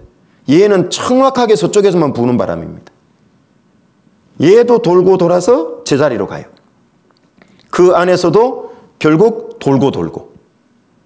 남북극에도 극동풍이 불어요. 돌고 돌아 제자리입니다. 요거 안지가 한 170년 되거든요. 성경은 3000년 전에 바람은 돌아서 제자리로 간다. 이걸 대기순환의 법칙이라고 그래요. 우리는 세 가지 법칙의 증거를 살펴본 겁니다. 그죠? 물의 순환의 법칙, 질소 순환의 법칙, 대기 순환의 법칙. 오늘날 과학이 발달해서 겨우 알아낸 걸 하나님이 이미 수천 년 전에 말씀을 해놓고 있습니다. 결국은 하나님 내가 창조주가 아니냐라고 말씀을 하고 계시는 겁니다. 하나님은 이 지구를 대충 만든 게 아니라요. 아주 견고하게 만드셨대요. 이사야서 45장 18절.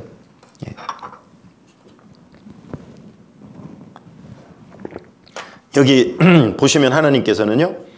여호와는 하늘을 창조하신 하나님이시며 땅도 조성하시고 견고케 하시되. 여호와는 하나님의 이름입니다. 스스로 계신 자 이런 뜻이죠. 만약에 누구에게 지음받았다면 지은 자가 신이 되겠죠. 그래서 하나님은 스스로 계셔요. 근데 우리는 시공 속에 사니까 스스로 있다는 게 이해가 잘 안 돼요. 왜? 시간과 공간이 흘러가고 바뀌고 있거든요. 근데 하나님은 영원 속에 사신 분이에요. 영원 지존자예요. 그래서 스스로 계시다라고 얘기를 하는 겁니다. 이 하나님은 땅, 지구도 조성 만들었는데 어떻게 만들었냐면 견고하게 만들었대요. 왜 견고하게 만들었냐? 사람으로 거하게 하려고. 원래 신랑의 능력에 따라서 신혼집은 달라지는 거예요. 맞아요? 틀려요? 맞지요? 예. 각자 알아서 생각하고 내가 만난 신랑의 능력은 하나님이 사랑의 짝으로 만든 게 인간이기 때문에 하나님이 말하자면 남편이에요. 이 하나님이 만든 신혼집이 지구예요. 아담 하와를 위해서 만든 게. 그러니까 얼마나 견고하게 만들었을까요? 대표적으로 한 가지만 좀 생각해 보면요. 공기의 구성 비율을 보면 깜짝 놀라요. 미세한 비율까지 정교하게 조정이 되어 있는데 질소는 정확히 말하면 78.08이에요. 산소는 29.95고요. 그 다음에 알곤이 0.93이고 이산화탄소가 0.038, 여기 기타가요 0.002%인데 이렇게 복잡합니다. 어떤 분은 아이고 그까지 수치가 뭘 그렇게 중요하냐고 그럴지 모르는데요. 지금 지구온난화 때문에 우리가 사내 못 사내 하죠. 뜨거워져서. 이 중에서 단 2가지가 수치가 올라가서 그래요. 무슨 질소나 산소 같은 큰 수치가 올라가는 게 아닙니다. 딱 2가지인데요. 이산화탄소하고 메테인이라고 하면 메탄입니다. 이 적은 비율이 조금 올라가니까 지금 사람이 못 살아요. 그러니까 얼마나 정교하다는 걸 알 수 있죠. 그래서 이 지구는 사람이 살기 위해서는 20만 가지 조건이 갖춰져 있다고 그럽니다. 지금. 그 중에서 100가지는 인간 상수라 그래요. 숫자 값이 바뀌지 않는 걸 상수라 그러죠. 항상 같은 숫자가 유지가 돼요. 공기의 구성 비율도 유지가 되고 있습니다. 그나마. 지구의 중력의 세기, 행성 간의 아까 거리, 공기의 탁도, 이 대기의 탁도. 만약에 더 옅어지면 우리는 타 죽어요. 더 두꺼워지면 탁해지면 얼어 죽는 거예요. 이런 숫자 값이 변하지 않는 게 100개 정도 있다 그래요. 기적이라 그럽니다. 기적. 왜 그런지 생각해 보세요. 고속도로에서 차량을 운행해 본 분은 아시는데요. 시속 100km를 정확히 100km를 유지하면서 가기가 쉬울까요? 어려울까요? 운전 안 해본 분은 쉬운 거 아니에요? 그럴 수 있어요. 근데 운전해본 분은 알아요. 조금만 더 밟으면 100.1이 넘어가. 조금만 덜 밟으면 99.9가 되잖아, 이게. 이게 100을 계속 유지한다는 게요. 아무리 신경 써도 쉽지 않아요. 그런데 이 지구에 그 숫자 값이 바뀌지 않는 게 100가지가 있어요. 그게 계속 유지되고 있기 때문에 사는 거예요. 기적입니다, 기적. 하나님이 견고하게 만드셨다고 말씀하잖아요. 자, 하늘에서 너무 오래 놀면 또 어지러우니까 또 내려와야 돼요. 태초에 하나님이 천지를 창조하시니라. 이번에는 하늘 만든 건 많이 배웠고, 자, 땅도 만드셨다고 창조하셨다 그랬으니까 땅도 만든 게 있으면 증거가 있어야죠. 어제 배운 대로 증거가 있다 그랬잖아요. 신명기 18장 말씀대로. 자, 땅 만든 증거는 하나님이 한 가지를 막 엄청 강조하세요. 자, 땅 만든 증거는 복잡하지 않아요. 여기 씨 맺는 채소는 전부 식물을 가리킵니다. 풀 이런 것들은 각기 종류대로 식물을 만드셨다고 말씀하죠. 3번 강조합니다. 창세기 1장에. 뿐만 아니라 여기 물에서 번성하여 움직이는 생물도 종류대로, 날아다니는 새도 종류대로, 땅에 살고 있는 짐승들은 종류대로라는 표현을 무려 5번이나 쓰고 계세요. 10번을 강조하고 있죠. 하나님이 땅에 있는 걸 창조한 창조주라는 증거를 뭘로 증명한 거냐면 종류대로라는 말을 통해 증명한 거예요. 이 종류대로가 뭐길래 이걸 통해서 하나님이 창조의 증거로 삼으신 건가? 이게 아주 중요한 증거입니다. 사람도 하나님이 자기 형상 곧 하나님의 형상대로 사람을 창조하시되 남자와 여자를 창조하시고 처음부터 하나님의 형상대로 지은 거예요. 원숭이가 진화해서 사람 되는 게 아니다 그 말이에요. 여러분, 이런 그릇들이 잘 보시면 비슷비슷하죠? 디자인이나 색깔도, 그죠? 그럼 제가 이렇게 설명해 볼까요? 이 비슷한 그릇은 이 그릇에서 이것으로 진화했다는 증거입니다. 그러면 믿어지세요? 믿어지세요? 사실은 이 비슷한 그릇은 그 진화를 증명한 게 아니라 뭘 증명하는 거죠? 한 도공의 작품이라는 걸 증명하잖아요. 맞아요? 예. 사람이나 원숭이나 비슷해 보여요. 동물들 특히 보세요. 신기하잖아요. 눈 2개, 콧구멍 2개, 입 하나, 귀 2개예요. 맞죠? 사지가 4개 붙었어. 왜 그럴까요? 진화해서 그럴까요? 한 분 하나님의 작품이란 걸 보여주는데 하나님을 배제시키니까 그 다음 얘기는 비슷하니까 진화된 거 아니에요? 라고 얘기를 해요. 특히 이런 거죠. 원숭이하고 침팬지하고 사람하고의 DNA 차이가 약 2% 정도 차이 난대요. 그러니까 뭐라 그러냐. 봐라 98%가 같으니까 진화된 거지 이렇게 얘기를 해요. 그 2% DNA의 2% 차이가 얼마나 큰지를 모르면 그런 소리를 합니다. 여러분 98% 물로 됐는데요. 단지 2%가 다른데 엄청난 차이를 만들어내요. 그게 뭐냐면 구름도 98%가 물이고요. 해파리도 98%가 물이에요. 수박도 98%가 물이에요. 단지 2%가 다른데 전혀 다른 종류죠. 그러면 수박은 해파리에서 진화됐습니다. 그러면 돼요, 안 돼요? 해파리는 구름에서 진화됐습니다. 그럼 돼요, 안 돼요? 그 어림도 없는 얘기입니다. 2%가 엄청난 겁니다, 사실은. 그래서 콩 심으면 뭐가 나죠? 팥 심으면요. 네. 맞습니까? 그럼 이런 거예요. 지금 콩이 있으면 아버지는 누구죠? 할아버지는요. 계속 콩콩콩이지 팥이 나오면 돼요, 안 돼요? 지금 사람이 있어요. 아버지는 누구예요? 사람. 할아버지는요. 계속 사람이지 원숭이 나오면 돼요, 안 돼요? 이걸 과학 용어로 유전법칙이라 그래요. 종이 절대로 바뀌지 않아요. 그래서 멘델이라고 하는 사람이 최초로 발견했죠. 찾아냈죠. 유전법칙. 그 뭘로 발견했냐? 완두콩 실험이잖아요. 그 유명한. 완두콩 심어보고 거두고 심어보고 거두고 심어보더니까 콩에서는 콩만 나오니 이거 깨달았잖아요. 그죠? 예. 중요한 거 깨달은 거예요. 물론 그 안에서 이제 모양과 색깔을 나누면 9대 3대 3대 1 분리의 비도 있고 3대 1 우열의 법칙도 아마 생물 제대로 배운 분은 기억날 겁니다. 그래 봐야 다 완두콩입니다. 종이 바뀌지 않는다는 얘기예요. 여기 학생들에게 진화론이 맞아요? 창조가 맞아요? 그럼 뭐라 그러냐면 진화론이 맞죠. 창조는 학교에서 안 배우고 진화론은 그래도 과학 아닌가요? 학교에서 배웠으니까요. 그래요. 근데 질문을 바꾸면 또 답이 달라져요.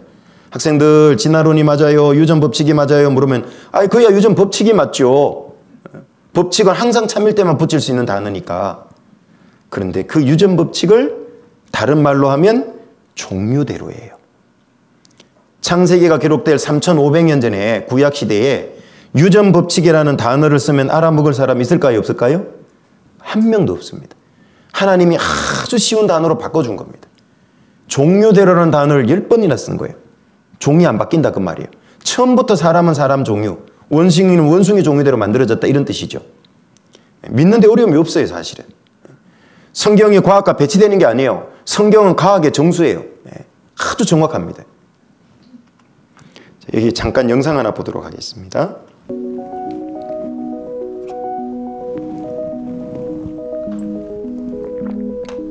모든 생물들은 간단한 생물에서 시작하여 오랜 세월을 거쳐 오늘날의 복잡한 생물로 진화된 것일까요?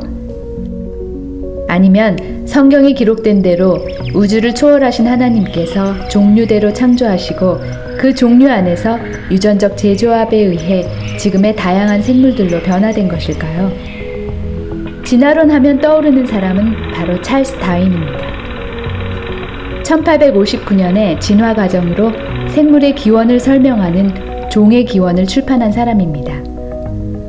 1831년 비그로의 박물학자로 제안받고 세계 일주를 하게 된 다윈은 갈라파고스 섬에 도착했을 때 다양한 크기와 부리 모양의 핀치새들을 보고 그 모양이 점점 더 다양해지면 핀치새라는 종류를 뛰어넘어 다른 종류의 새로 변하는 진화가 일어나지 않을까 하는 생각을 하게 되었습니다.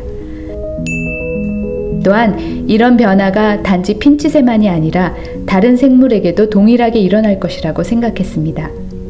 즉, 인간을 포함해서 모든 생물들은 이와 같은 변화가 오랜 기간 동안 반복되어 아주 단순한 생물에서 진화되어 왔다고 여긴 것이죠.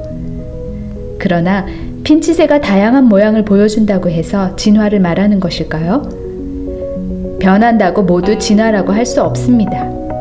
여기에서 우리는 두 가지 용어를 구분하는 것이 매우 중요합니다. 바로 진화와 변이라는 단어입니다.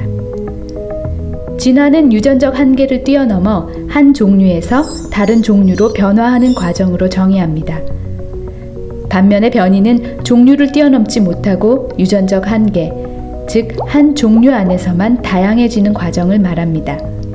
예를 들어 암수 한 쌍의 개가 새끼를 낳으면 그 새끼는 부모로부터 온 유전 정보의 재조합에 의해서 다양해지지만 여전히 개라는 종류를 벗어나지 않습니다. 바로 이런 변화를 변이라고 합니다. 핀치새 이야기는 진화가 아니라 변이를 말합니다. 그 모양이 서로 다르다고 해도 여전히 핀치새이며 그 종류 안에서 다양해진 것이기 때문이죠. 그러나 다윈을 비롯한 대부분의 학자들은 당시의 변이에 대한 개념을 확실히 갖고 있지 못했습니다. 결국 변이를 진화로 오해한 다윈의 진화론은 빠른 속도로 유럽에 퍼졌습니다. 과학자들이 변이에 대한 개념을 잡기 시작한 것은 유전 법칙을 이해하기 시작할 때부터입니다. 유전 법칙을 언급할 때 떠오르는 사람은 바로 그레고리 멘델입니다.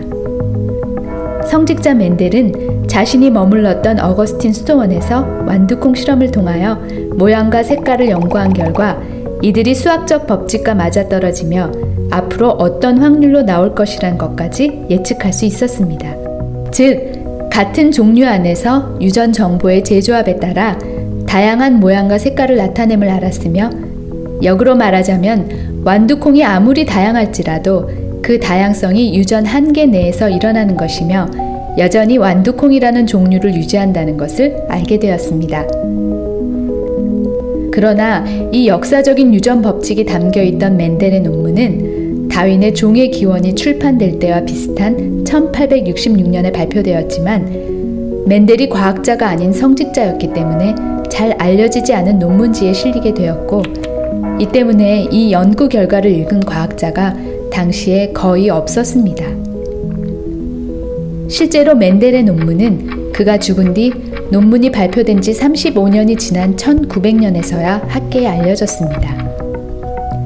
그러나 이때는 이미 진화론이 세상에 널리 퍼진 다음이었습니다. 많은 학자들은 만약 멘델의 유전 법칙이 발표 당시에만 알려졌어도 진화론이 그렇게 세상에 퍼지지 않았을 것이라고 말합니다. 그동안 진화론자들이 진화의 과정이라 여겨졌던 것들이 모두 한 종류에서만 다양해지는 변이였기 때문입니다. 자, 진화론을 다윈이 만들 때는 한 종 안에서 다양성을 보고 다른 종으로까지 바뀔 수도 있겠다라는 가설을 세워서 만들어 놓은 거죠. 그런데 유전 법칙은 절대 그렇게 되지 않는다라는 걸 증명을 해줍니다. 유전공학의 발전으로 증명이 되어졌는데요. 모든 생물의 종류마다 씨가 있고요. 그 씨를 뿌리면 각각 생물의 고유한 모습이 나타나요. 그게 종류대로입니다. 그래서 모든 씨앗의 세포 속에 유전정보, 유전인자가 들어있음이 유전공학의 발전으로 발견되었다. 유전인자는 결코 변하지 않는다. 사람의 염색체 DNA는 46개다. 어려운 단어들이 많이 나오는데요. 그냥 쉬운 단어를 하나로 바꿀 수 있어요. 설계도입니다. 설계도. 사람 속에는 사람이 되게 하는 설계도가 있어요. 그러니까 자식을 낳으면 자기 닮은 자식이 나오는 거예요. 쉬운 말로 설계도인데요. 사람 몸에는 약 70조에서 100조 개의 세포로 몸을 구성하고 있어요. 그런데 그 세포 하나하나 속에는 설계도가 몇 개 들었냐면 46개가 들었어요. 23쌍이 들었어요. 그 70조에서 100조 세포 하나하나 속에. 그러면 사람이 설계도가 46개인데 원숭이는 몇 개냐면 54개예요. 만약에 원숭이가 사람으로 바뀐 게 맞다면 8개의 설계도를 일단 버려야 돼요. 그죠? 그럼 한번 잘 생각해 보세요. 원숭이가 갖고 있는 이 54개 중에 어떤 거라도 8개를 빼면 사람처럼 되는 경우가 있을까요? 그런 경우는 없어요. 오히려 장애가 있는 원숭이가 되죠. 사람도 마찬가지입니다. 이 46개의 설계도에 하나만 더해줘도 장애가 생깁니다. 하나만 적어도 장애가 생기죠. 그래서 다운 증후군, 터너 증후군, 크라인펠트 증후군 이런 것들은 진화가 되는 게 아니에요. 그래서 각각의 생물은 각각의 설계도가 최적화된 설계도예요. 더해지고 빼지면 문제가 생기도록 돼 있지 진화가 되는 게 아닙니다. 여기 2줄짜리 이집트 상형 문자 비문이 있습니다. 한번 읽어보실까요? 네, 저도 못 읽겠습니다. 그런데 못 읽는데 한 가지 분명한 건 있죠. 저게 우연히 새겨진 건 아니라는 거죠. 저걸 새긴 이가 있어야 됩니까? 없어야 됩니까? 있어야 되죠. 왜 우리는 저게 우연히 새겨졌다고 못 믿죠? 저기에는 정보라는 게 담겨 있기 때문에 그렇습니다. 대개는 왕이 잘했던 거, 전쟁에서 이겼던 거, 뭐 이런 걸 기록해 놓거든요. 우리는 단 2줄짜리 저 상형 문자 비문도 저절로 새겨줄 수 없다는 걸 알아요. 그런데 내 속에 들어있는 정보량이 얼마나 되는지 아세요? 내 몸 속에. 염색체 안에는 사람의 설계도가 들었다. 쉬운 말로 설계도로 써도 돼요. 우리 아까 세포 속에 46개의 설계도는 어떤 형태로 구성이 되어 있냐면요. 보시는 대로 이중 나선 구조로 꼬여 있습니다. 그리고 그 사이사이를 2개의 물질이 결합돼 가지고 쭉 사다리처럼 연결되어 있는 거예요. 이 속에 정보가 들어 있습니다. 저게 풀리면서 저 속에 정보가 나오면서 그거대로 몸에서 만들어지는 것들이 만들어지는 거예요. 그럼 이 속에 들어있는 정보를 책으로 옮겨 쓰면 얼마 정도의 양이 될까? 이 정도 된다고 그럽니다. DNA 설계도 한 개당 들어있는 정보량이 얼마냐? 책으로 옮겨 쓰면 3,000권 정도 된답니다. 엄청나죠? 그러면 이렇게 계산할 수 있어요. 우리 몸에 들어있는 총 정보량은 얼마나 될까? 일단 설계도 한 개 안에 3,000권 분량이 있고 곱하기 3,000. 두 번째, 그게 46개가 세포 하나 들었어요. 46개. 곱하기 46. 이런 세포가 크게 100조 개 정도 있어요. 100조를 곱해 놓은 겁니다. 그럼 밑에 이제 책 권수가 나온 거죠? 한번 읽어보세요. 몇 건인지. 읽으실 수 있겠습니까? 네. 단위가 일단 흔히 쓰는 단위가 아닌 걸로 넘어가요. 우리가 알기 쉬운 단위로 바꾸면 1380만 조 권이에요. 그럼 여쭤볼까요? 여기 찬송가 한 권이 있습니다. 여기 악보도 있고 음표도 있고 한글도 있고 페이지도 적혀 있어요. 정보가 들어있는 거죠? 맞습니까?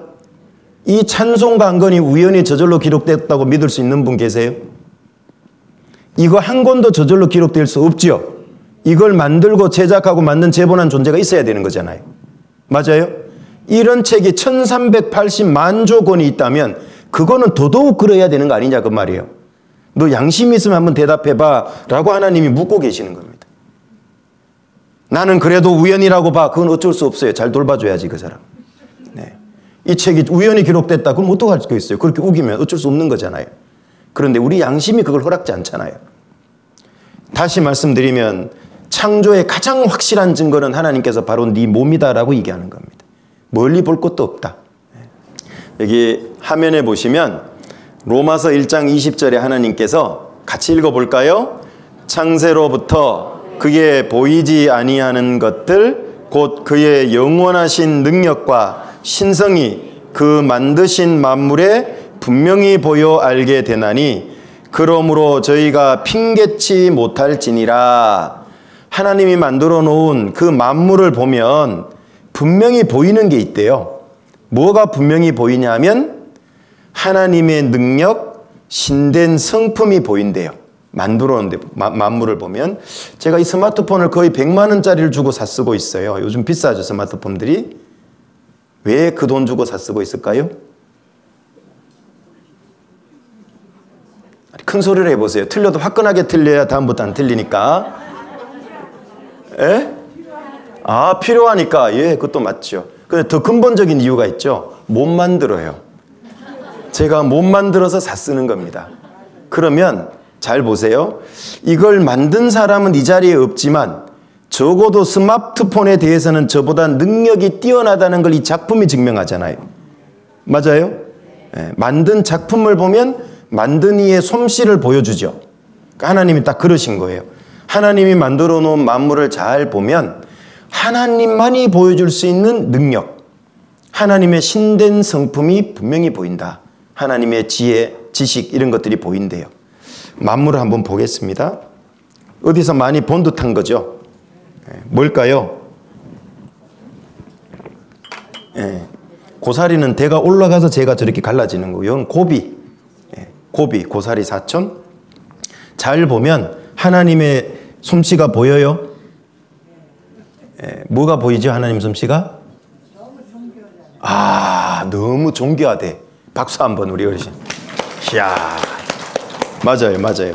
정교해. 단어가 너무 고상해서 제가 순간 깜짝 놀랐습니다. 정교해요. 아주 정교해. 잘 보시면 예, 보세요. 왼쪽 오른쪽 교대로 계속 나오고 있는 거 보이세요? 끝까지 그래. 끝까지 가도 교대로 얘는. 한 번에 실수가 없죠. 그리고 하나 보세요. 하나 여기 하나 보세요. 밑에 거 위에 거 밑에 거 위에 거 교대로 나오죠. 다 밑에 거부터 시작하죠. 전부 다. 그죠?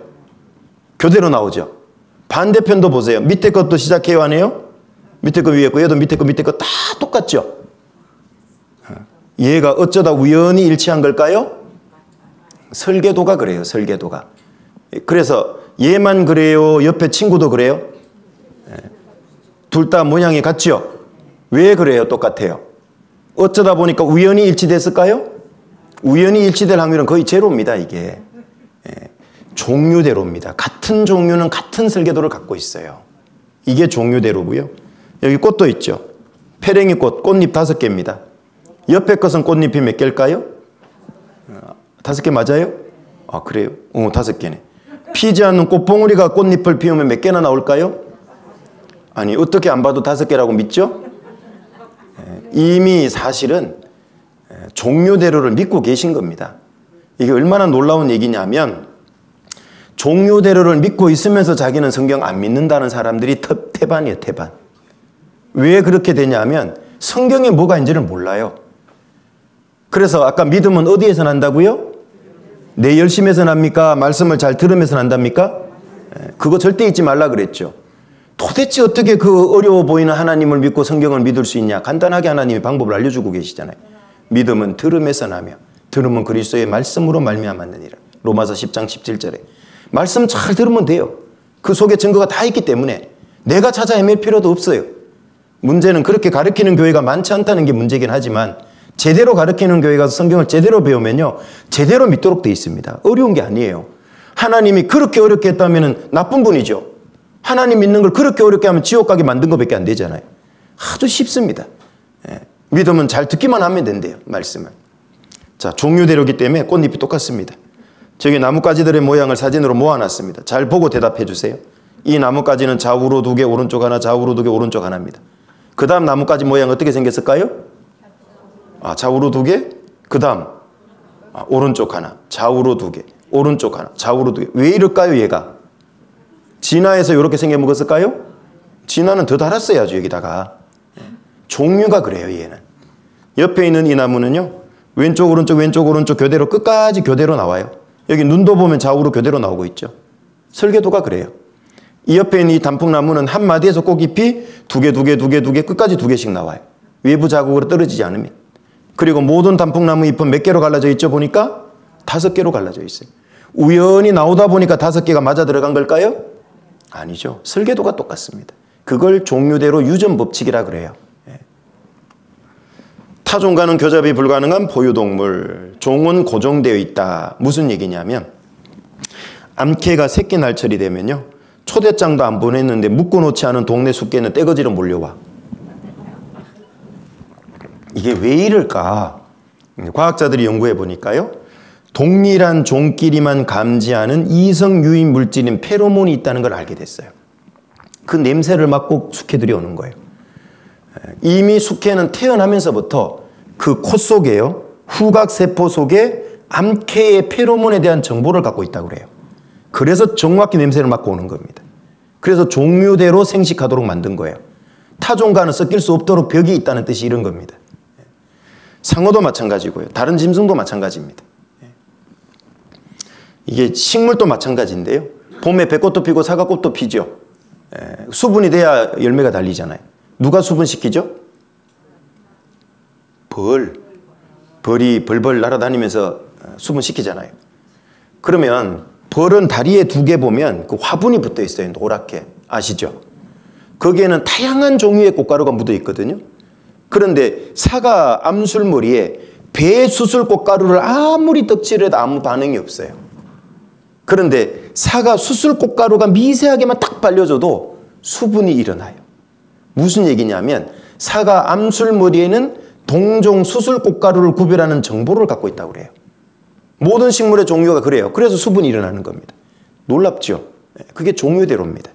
그러니까 뭐 종이 바뀌거나 섞일 수가 없도록 돼 있는 거예요. 사람도 마찬가지입니다. 아기가 잉태가 되려면요, 여기 엄마 난자가 있고 주변에 정자가 모여들었어요. 정자가 들어가면 수정이 돼서 아기가 생기죠. 근데 여기 기사에 보면 참 재미있게 이렇게 설명을 해놨어요.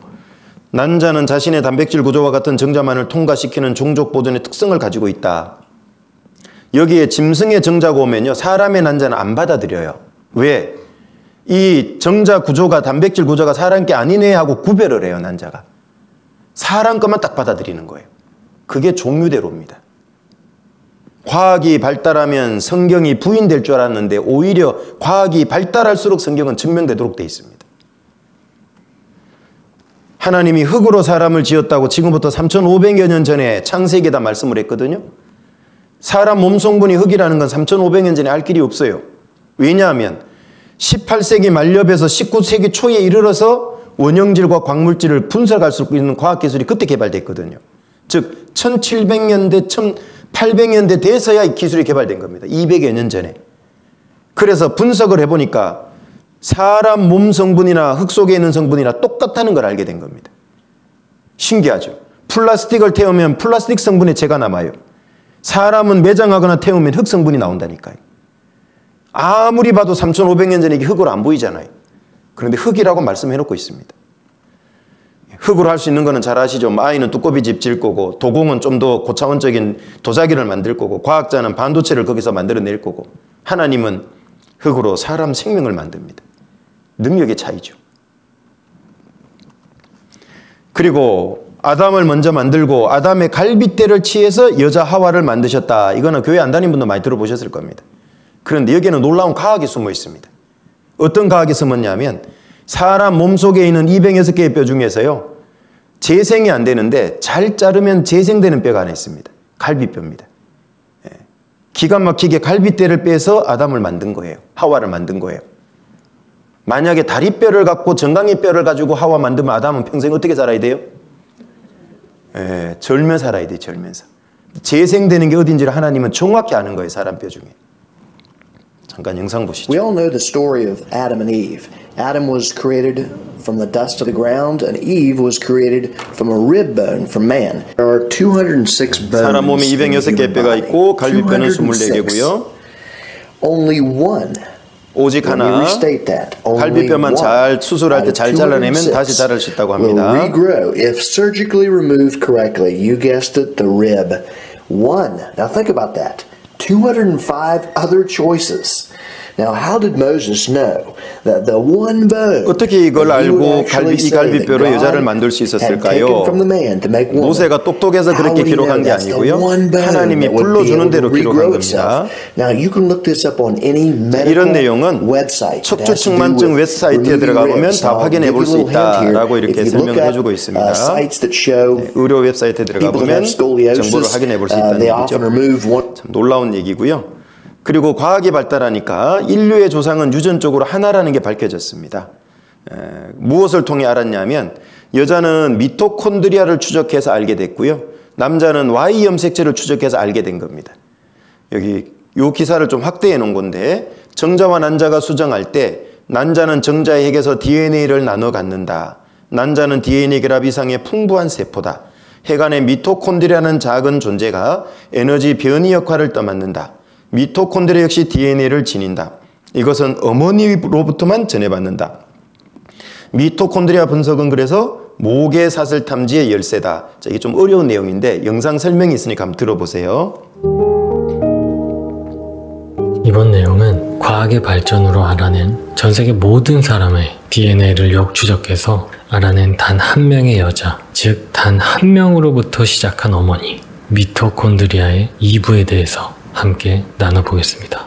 여러분, DNA의 99.5%는 인간의 세포 핵 속에 들어있습니다. 암호화된 정보가 담긴 끈이 인간의 신체의 비밀을 담고 있습니다. 쉽게 말하면 인간의 설계도라고 할 수 있습니다. 우리는 이 DNA의 반은 어머니로부터, 나머지 반은 아버지로부터 받습니다. 하지만 서로 섞이기 때문에 확실히 딱 누구로부터 받은 건지는 알 수 없죠. 하지만 미토콘드리아 DNA라는 것은 다릅니다. 이 미토콘드리아 DNA는 특별히 세포 핵의 바깥에 위치해 있으면서 우리 몸에 반드시 필요한 에너지를 만드는 작은 발전소 같은 것입니다. 세포보다 더 작고 작은 이 미토콘드리아, 그 안은 우리가 아는 그 어떤 복잡한 발전소보다 완벽하게 시스템되어 있는 발전소입니다. 이런 미토콘드리아는 남녀인간 우리 모두의 몸에 들어있지만 이 미토콘드리아 DNA는 앞에 말씀드린 일반적인 DNA와는 달리 이 미토콘드리아 DNA는 오직 어머니에게서만 유전이 됩니다. 과학자들은 미토콘드리아 DNA는 거의 변화하지 않기 때문에 인간의 족보를 파악하는데 사용할 수 있는 증거가 되고 또 인류의 기원까지도 살펴볼 수가 있게 되는 것이죠. 자, 화면을 보시겠습니다. 보시면 제 몸에 있는 이 미토콘드리아는 저의 어머니에게서 왔고 저의 어머니의 미토콘드리아는 외할머니에게서 왔고 이런 식으로 어머니의 어머니를 따라 거슬러 올라가면 인류의 시작인 미토콘드리아의 이부를 우리는 만날 수 있게 됩니다. 그래서 우리가 지금 겉으로 보기에는 전 세계 사람들이 매우 달라 보이고 문화적으로 다르게 살고 있지만 유전적 관점에서 보자면 우리 모두가 한 가족이라는 이야기입니다. 그래서 이 미토콘드리아 DNA에 대한 연구는 1987년부터 시작되었습니다. 버클리의 학자들이 미토콘드리아 DNA에 대한 연구를 시작했죠. 이 학자들은 전 세계 서로 다른 나라에 살고 있는 147명의 미토콘드리아 DNA 샘플을 채취해서 그것들을 비교했습니다. 근데 너무너무 놀라운 연구 결과가 나왔습니다. 전 세계, 그러니까 서로 멀리 떨어져 있는 다른 나라, 다른 지역에 살고 있는 다른 인종들이 단 한 명의 여성에서 시작되었다는 연구 결과가 나온 것입니다. 그 학자들은 그 결과를 받아들이기 어려울 정도로 이해할 수가 없었습니다. 왜냐하면 그들의 머릿속은 이미 진화론이라는 편견에 갇혀 있었기 때문이죠. 이것은 그들이 생각할 때 진화론이 맞다면 이것과 반대의 결과가 나와야 하는데 실제 연구 결과는 창조론의 손을 들어주었기 때문입니다. 그래서 학계에서는 그 전 세계의 모든 인류 최초의 어머니를 미토콘드리아 이부라고 부르게 되었습니다. 네, 인터넷 또 미토콘드리아 이브를 검색해 보면 저 내용을 확인해 볼 수가 있습니다. 그 미국의 버클리 대학의 과학자들이 창조론자들이 아니고요, 진화론자 과학자들이 연구를 했던 겁니다. 원래 진화에 있다면 이 미토콘드리아 저 안에 있는 설계도가 다 달라야 되거든. 다양하게 몇 가지라도 나와야 되거든. 이 원숭이도 진화했고 저 원숭이도 진화했고 진화됐다면 이렇게 돼야 되는데 딱 하나밖에 없는 거예요. 그러니까 한 여자로부터 왔다는 게 반대로 증명이 되져 버린 겁니다. 근데 저게 설명을 조금 더 보강을 해야 좀 이해가 쉬운데요.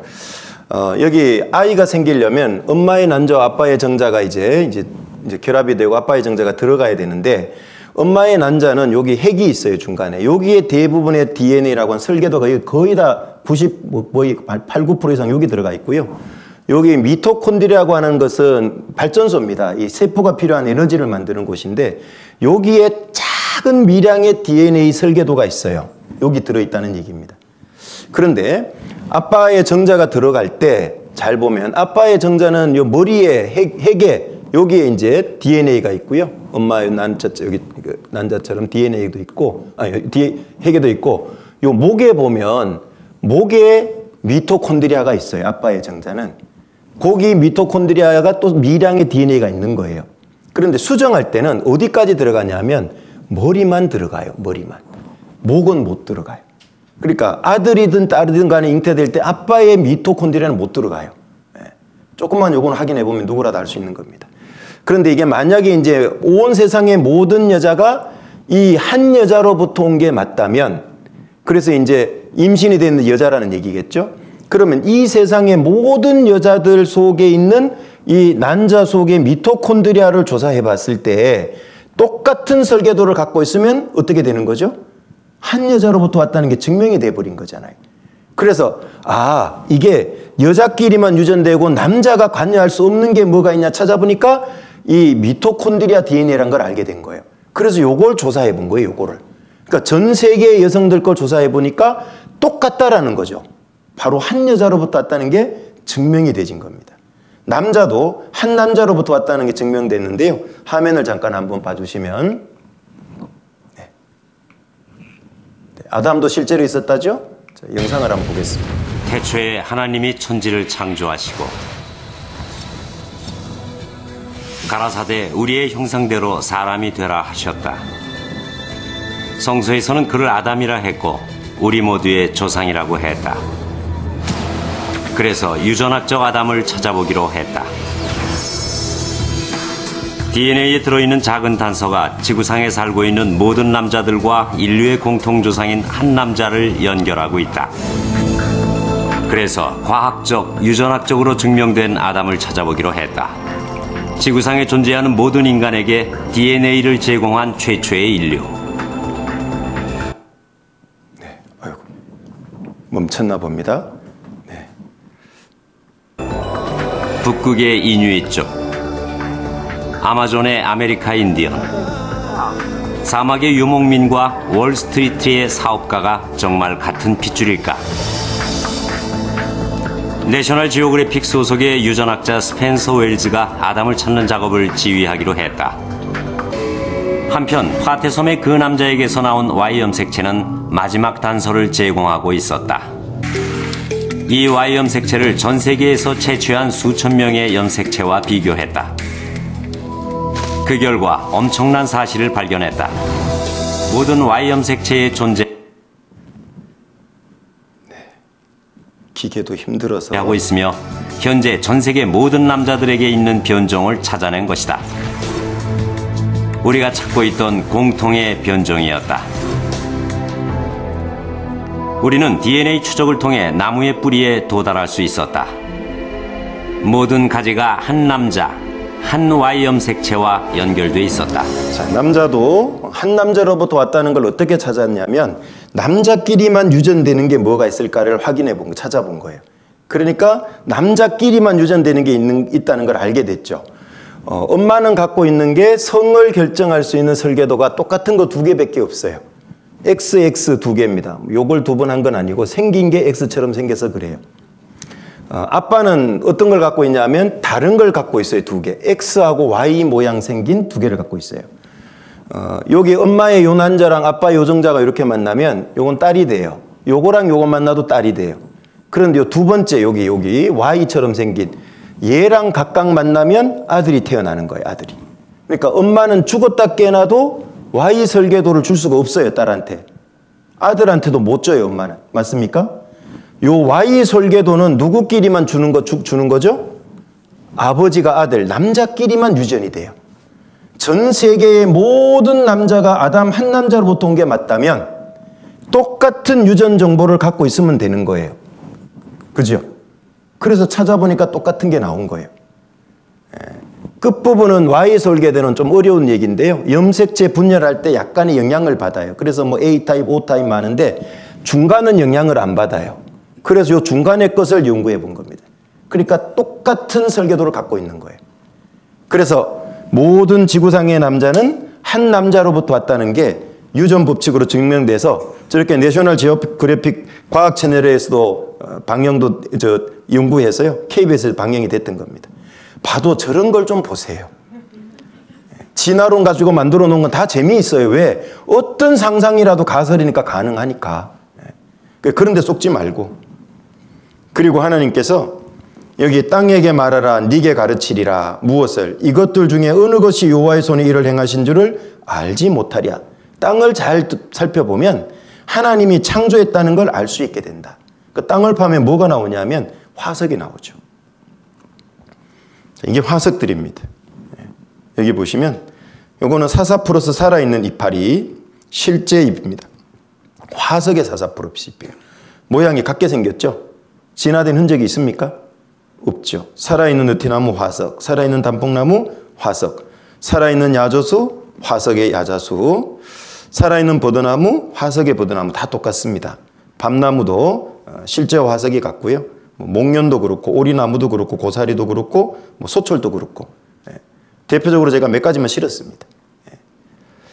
화석은 수십만 년, 수백만 년, 막 수억 년 이런 것들이잖아요. 보통 얘기할 때. 그런데 바뀌는 적이 조금도 없습니다. 종류대로입니다. 벼룩도 같고요. 개미, 정갈, 이 사람이 뚫어지게 보는 건 바퀴벌레입니다. 크기만 작아졌지 모양이 같습니다. 나비, 모기, 벌, 실제 화석, 이게 거미, 진해, 잠자리 다 똑같습니다. 화석과 실제가. 해파리, 불가사리, 조개 다 똑같고요. 한때 물고기가 개구리로 바뀌었다는 실록 캔슬하고 학교 다닐 때 많이 배웠는데 저도요. 그게 무슨 물고기와 개구리의 중간 단계 화석이라 그랬는데요. 이게 실록 캔슬 꼬리 지느러미, 꼬리 부분입니다. 살아있는 실록 캔슬이 이렇게 잡힙니다. 중간 단계면 지금 존재하면 안 되거든요. 아프리카와 그 아프리카 동쪽에 있는 마다가스카르 섬 사이에 이게 엄청 많이 살고 있습니다. 다큐멘터리 여러 번 방영됐죠. 이거는 이거대로 처음부터 이 종류입니다. 개구리도 똑같고 악어도 뱀도. 그래서 지금은 화석이 오히려 반진화론을 확인해 주는 시대에 삽니다. 그래서 땅에게 말해보라고 그러죠. 땅을 잘 확인해 보면 종류대로 하나님이 창조했다는 걸 증명해 줄 거다. 그래서 9억 년 전 박쥐 조상 히토테인데요. 지금하고 박쥐 모습하고 똑같습니다. 바뀐 흔적이 없어요. 자, 그래서 만약에 이제 박쥐가 어디서 진화됐냐 물으면 박에서 진화됐을 일은 없고 쥐에서 진화됐을 거다 보통 이렇게 얘기를 합니다. 진화론자들. 그럼 어떻게 진화됐냐? 그럼 이렇게 설명해요. 어느 날 자고 일어났는데 옆구리가 간질간질해서 너덜너덜한 게 나오고 또 자고 일어났는데 너덜너덜한데 뼈가 생기고 또 자고 일어났는데 꼬리도 떨어지고 너덜너덜한 게 커지고 그 다음 날았대요. 이거는 설명이 된 걸까요? 이건 하나도 설명이 안 된 겁니다. 이 사이사이가 다 이제 떠 있죠. 연결이 안 돼 있죠. 그래서 A에서 B로 바뀐 게 사실이려면은요. 밑에처럼 전선으로 뚝뚝 끊어져 있으면 안 되고 쭉 연결돼야 증명이 되는 겁니다. 그죠? 근데 이거 다 끊어져 있잖아요, 사실은. 만약에 이렇게 진화된 게 맞다면 박쥐나 쥐의 화석이 많을까요? 요상한 중간 단계 생물 화석이 많아야 될까요? 요상한 중간 단계 생물 화석이 많아야 되잖아요. 많기는 그냥 단 하나도 없습니다. 종류대로라는 걸 보여주죠. 그랬더니만은요, 막 유튜브나 이런 걸 또 젊은 사람이 보고 질문을 해요. 아이, 목사님, 중간 단계 화석 많다고 그러던데요? 유튜브에 보니까 많다고 그래요. 내가 한번 봤어요. 많다고 하는데 이렇게 설명을 해요. 그 중에 제가 하나를 캡처한 겁니다. 물고기가 개구리가 됐다. 어떻게 하냐면요. 순서대로 다리가 좀 길어지는 생물을 쪼르륵 배열하고 이렇게 진화됐습니다. 이렇게 설명하더라고. 설명된 겁니까? 안 된 겁니까? 장난쳐 놓은 겁니다. 그러면 이 시기에 다리가 꼭 긴 것만 있을까요? 짧은 다른 생물도 있을까요? 다리 더 짧은 애도 있다고. 근데 그런 건 싹 빼는 거예요. 그리고 얘랑 얘들은요, DNA가 달라요, 개체가. 겉모양만 다리 점점 길어지는 갖다 놓고 진화했다 그러면 이게 무슨 중간 단계냐고, 말이 되냐고. 이런 식으로 억지로 끼워 맞춥니다. 속지 마세요. 자, 그리고 모든 짐승에게도 물어보래요. 공중의 새에게도 물어보면은 하나님의 손이 행하신 것을 알려줄 거다 그 말이에요. 여기 재밌는 것들이 좀 있는데요. 짐승을 한번 잠깐 보시면, 영상을 한번 잠깐 보시죠. 지금처럼 아무런 일도 하지 않고 쉬고 있을 때 지타에게 필요한 최소한의 에너지를 기초 대사량이라 부릅니다.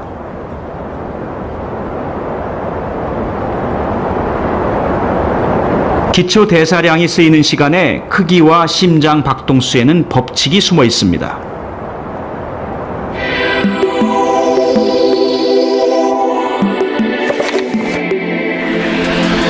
코끼리의 체중은 4,000kg, 심장은 1분에 30번 뜁니다.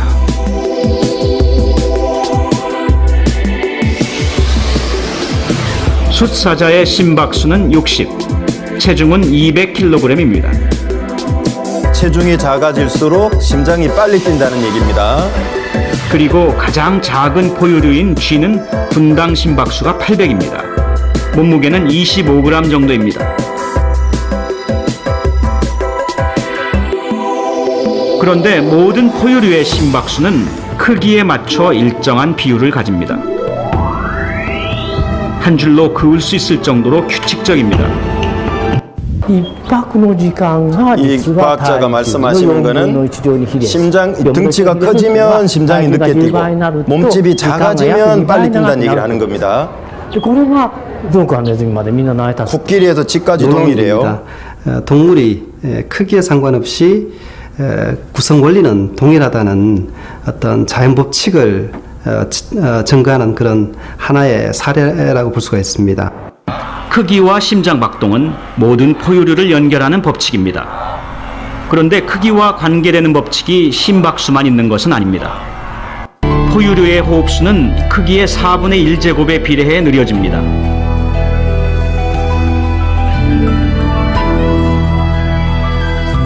피가 몸을 한 번 도는 시간도 크기에 따라 일정한 비율에 따릅니다.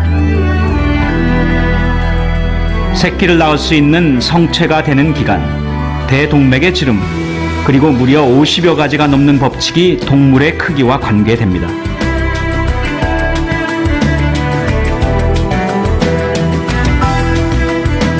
그 중에는 수명의 법칙도 있습니다.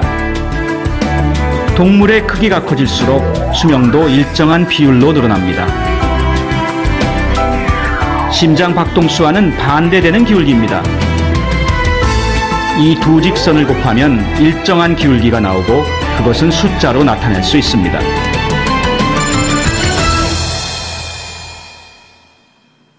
모든 포유류가 공유하는 심장 박동수 15억입니다.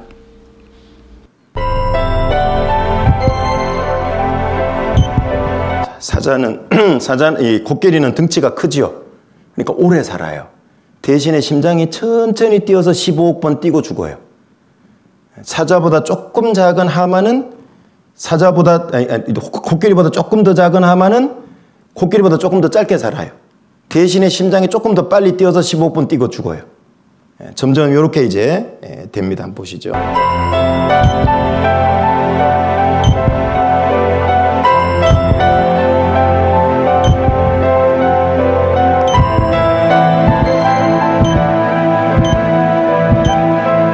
하마보다 작은 무는 조금 더 심장이 빨리 뛰고 등치가 작으니까 더 빨리 죽어요. 자, 설치류들은 저렇게 빨리 심장이 뛰어요. 그리고 일찍 죽으니까 15억 번 뛰고 죽는 거예요. 그러니까 모든 새끼를 낳는 포유류들은 심장 박동수가 다 똑같아요. 어떻게 저렇게 우연히 일치하죠? 어느 날 모여서 우리 15억 번 하기로 해요. 해고 15억 번 됐을까요? 아까 중간에 강원대학교 교수님이 그러죠. 구성 원리가 동일하다. 이건 놀랍다고 얘기하잖아요. 똑같이 15번 뛰게 돼 있는 거예요. 사람도 15번 뜁니다. 평균 수명이. 그리고 뛰고 죽는 거예요. 한 분 하나님의 작품이 아니고는 될 수 없는 것들이죠. 그래서 여기 하나님이 아담 하와를 만들어서 이 두 사람을 어디에 살게 했냐면 에덴 동산을 창설하시고 그 지으신 사람을 거기 두셨대요. 그리고 에덴 동산에는 생명나무와 선악을 알게 하는 나무도 있었는데요. 하나님이 선악을 알게 하는 나무 실과는 먹지 말라고 그랬는데 아담 하와가 하나님의 말씀을 어기고 하나님의 사랑을 배반하고 죄 가운데 떨어집니다. 그래서 하나님이 에덴 동산을 지하로 내려보냈어요. 그 지하로 내려보냈으니까 찾기가 어려워지겠죠. 그래서 찾을 수 있도록 해놨어요. 하나님. 증거가 있어야 되니까. 뭘로 찾게 했냐면 강이 에덴에서 발원하여 네 강을 하나님이 알려주시는데요. 첫 번째는 비손강, 두 번째는 기온강, 세 번째는 히데겔, 네 번째는 유브라데 강이에요. 여기가 바로 에덴 동산이 있었던 곳이다 라고 알려줘요. 왜 지명으로 안 알려줄까? 지명은 바뀌거나 지역은 없어질 수 있어요. 다른 나라에 정복당하면 도시를 없애버리기도 하잖아요. 그런데 강은 어느 나라가 정복하든지 간에 살려놔요. 자기들도 이용해야 되기 때문에. 그래서 에덴 동산에 네 강이 있었다고 알려주고 계시는데 이 네 번째 강은 많이 들어봤죠. 유프라테스 강. 히브리어로 기록돼서 유브라데고요. 히데겔은 영어 성경에는 티그리스로 번역이 되어 있습니다. 두 강은 지금도 흐르고 있습니다. 나머지 이 두 강은 지하에 내려가 있어요. 왜냐하면 에스겔 31장에 보면 하나님이 에덴의 모든 나무 곧 레바논의 뛰어나고 아름다운 나무들로 어디에서 위로받게 했다고요? 지하에서. 땅 속에 집어넣었다는 얘기죠. 아담 하와를 해서 만들었는데 아담 하와가 하나님의 사랑을 배반하고 떠났기 때문에 더 이상 존속시킬 이유가 없어요. 땅 속에 집어넣어서 묻어버린 겁니다. 이게 사실이려면 증거가 있어야죠. 증거는 네 강을 통해 찾게 했고 지명, 레바논이라는 지명이 하나 나왔죠. 이걸로 찾게 하신 겁니다. 여기 보시면 중동 지역에서 성소 고고학 발굴 작업이 활발하다. 에덴 동산은 지금의 페르시아만이다. 미국의 미시시피 대학교 조사단 잃어버린 강 비손 흔적을 발견했다. 첫 번째 강이잖아요. 비손. 그래서 에덴 동산은 메소포타미아에 있었다. 과학 잡지에. 그럼 메소포타미아가 어디 있냐? 바로 이 지역입니다. 여기 이라크 지금 여기 유프라테스 강이 이렇게 하나 흘러가요. 유프라테스 강. 여기 보면 티그리스 강이라고 되어 있죠. 또 하나 흘러가요. 그 여기 메소포타미아라고 하는 말 뜻은 강과 강 사이에 끼인 곳 이런 뜻입니다. 두 강 사이에 딱 끼어 있죠. 비옥한 초승달 지역이라 그러는데요. 여기 보니까 레바논이라는 지명이 이제는 나라 이름이 돼 있죠. 레바논. 이스라엘 지금 북쪽에. 에덴 동산은 이 일대를 아우르는 아주 넓은 지역에 있다는 걸 알 수 있죠. 이렇게 되면. 그러면 비손 기온강은 어디 갔느냐? 그것도 찾았어요. 다. 여기 히데겔은 영어 성경에 보면 티그리스고요. 유브라데는 유프라테스로 번역이 되어 있습니다. 이라크 쿠르나 낙조쓸쓸한 에덴 동산 옛자리다. 여기 두 강이 만나는 지점. 여기가 쿠르나 지방인데요. 이 두 강이 어떤 강인지 여기 좀 지도를 확대해 보면 알 수 있습니다. 유프라테스 강과 티그리스 강이 만나는 하류. 여기가 에덴 동산의 중심부였다라고 신문에 기사가 나왔고요. 이쪽 기사도 한번 확대를 해볼게요.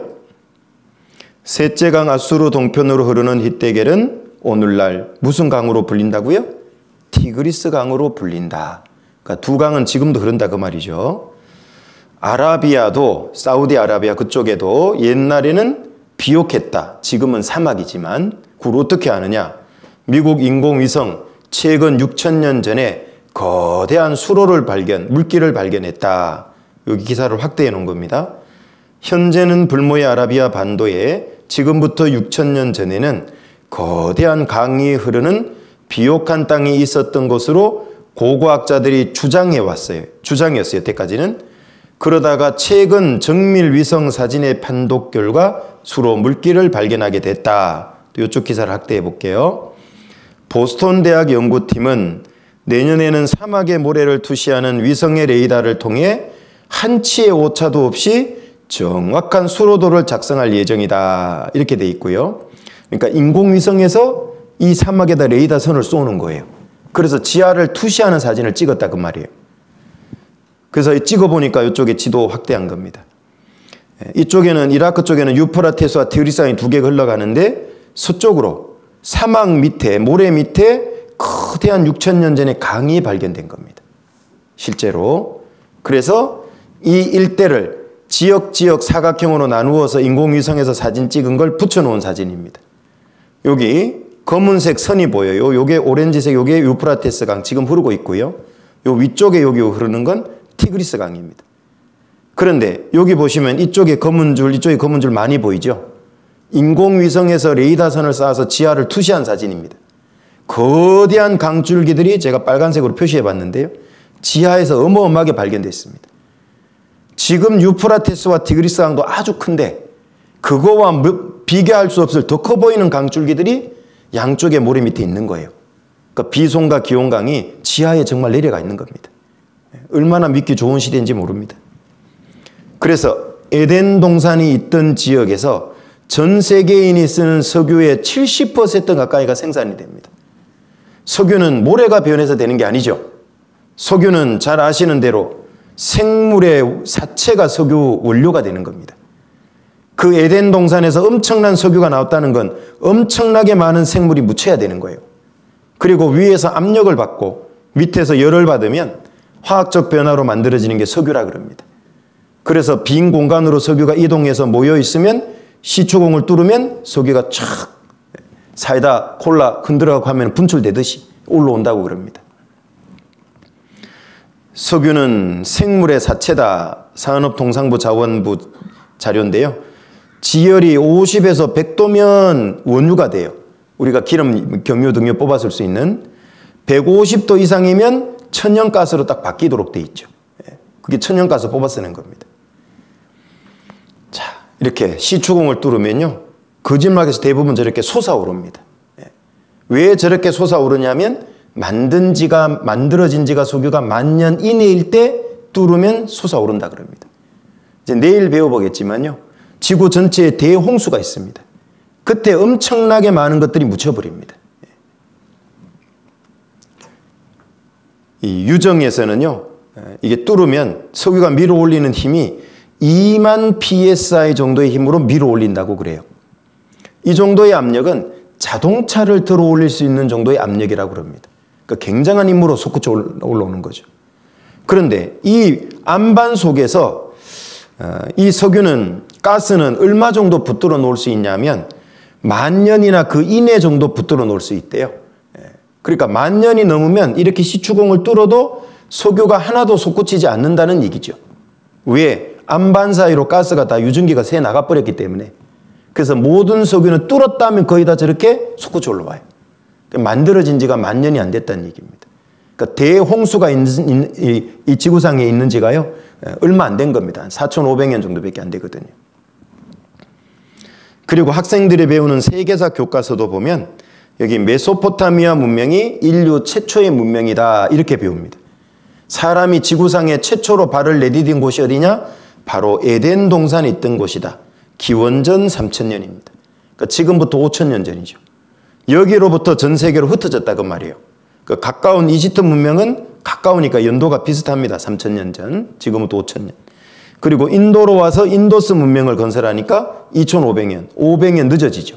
이동 시간이 있으니까. 중국까지 와서 황하 문명을 건설했어요. 기원전 1,500년. 이거와 1,500년 차이 나죠, 서로. 이동 시간 때문에 그렇습니다.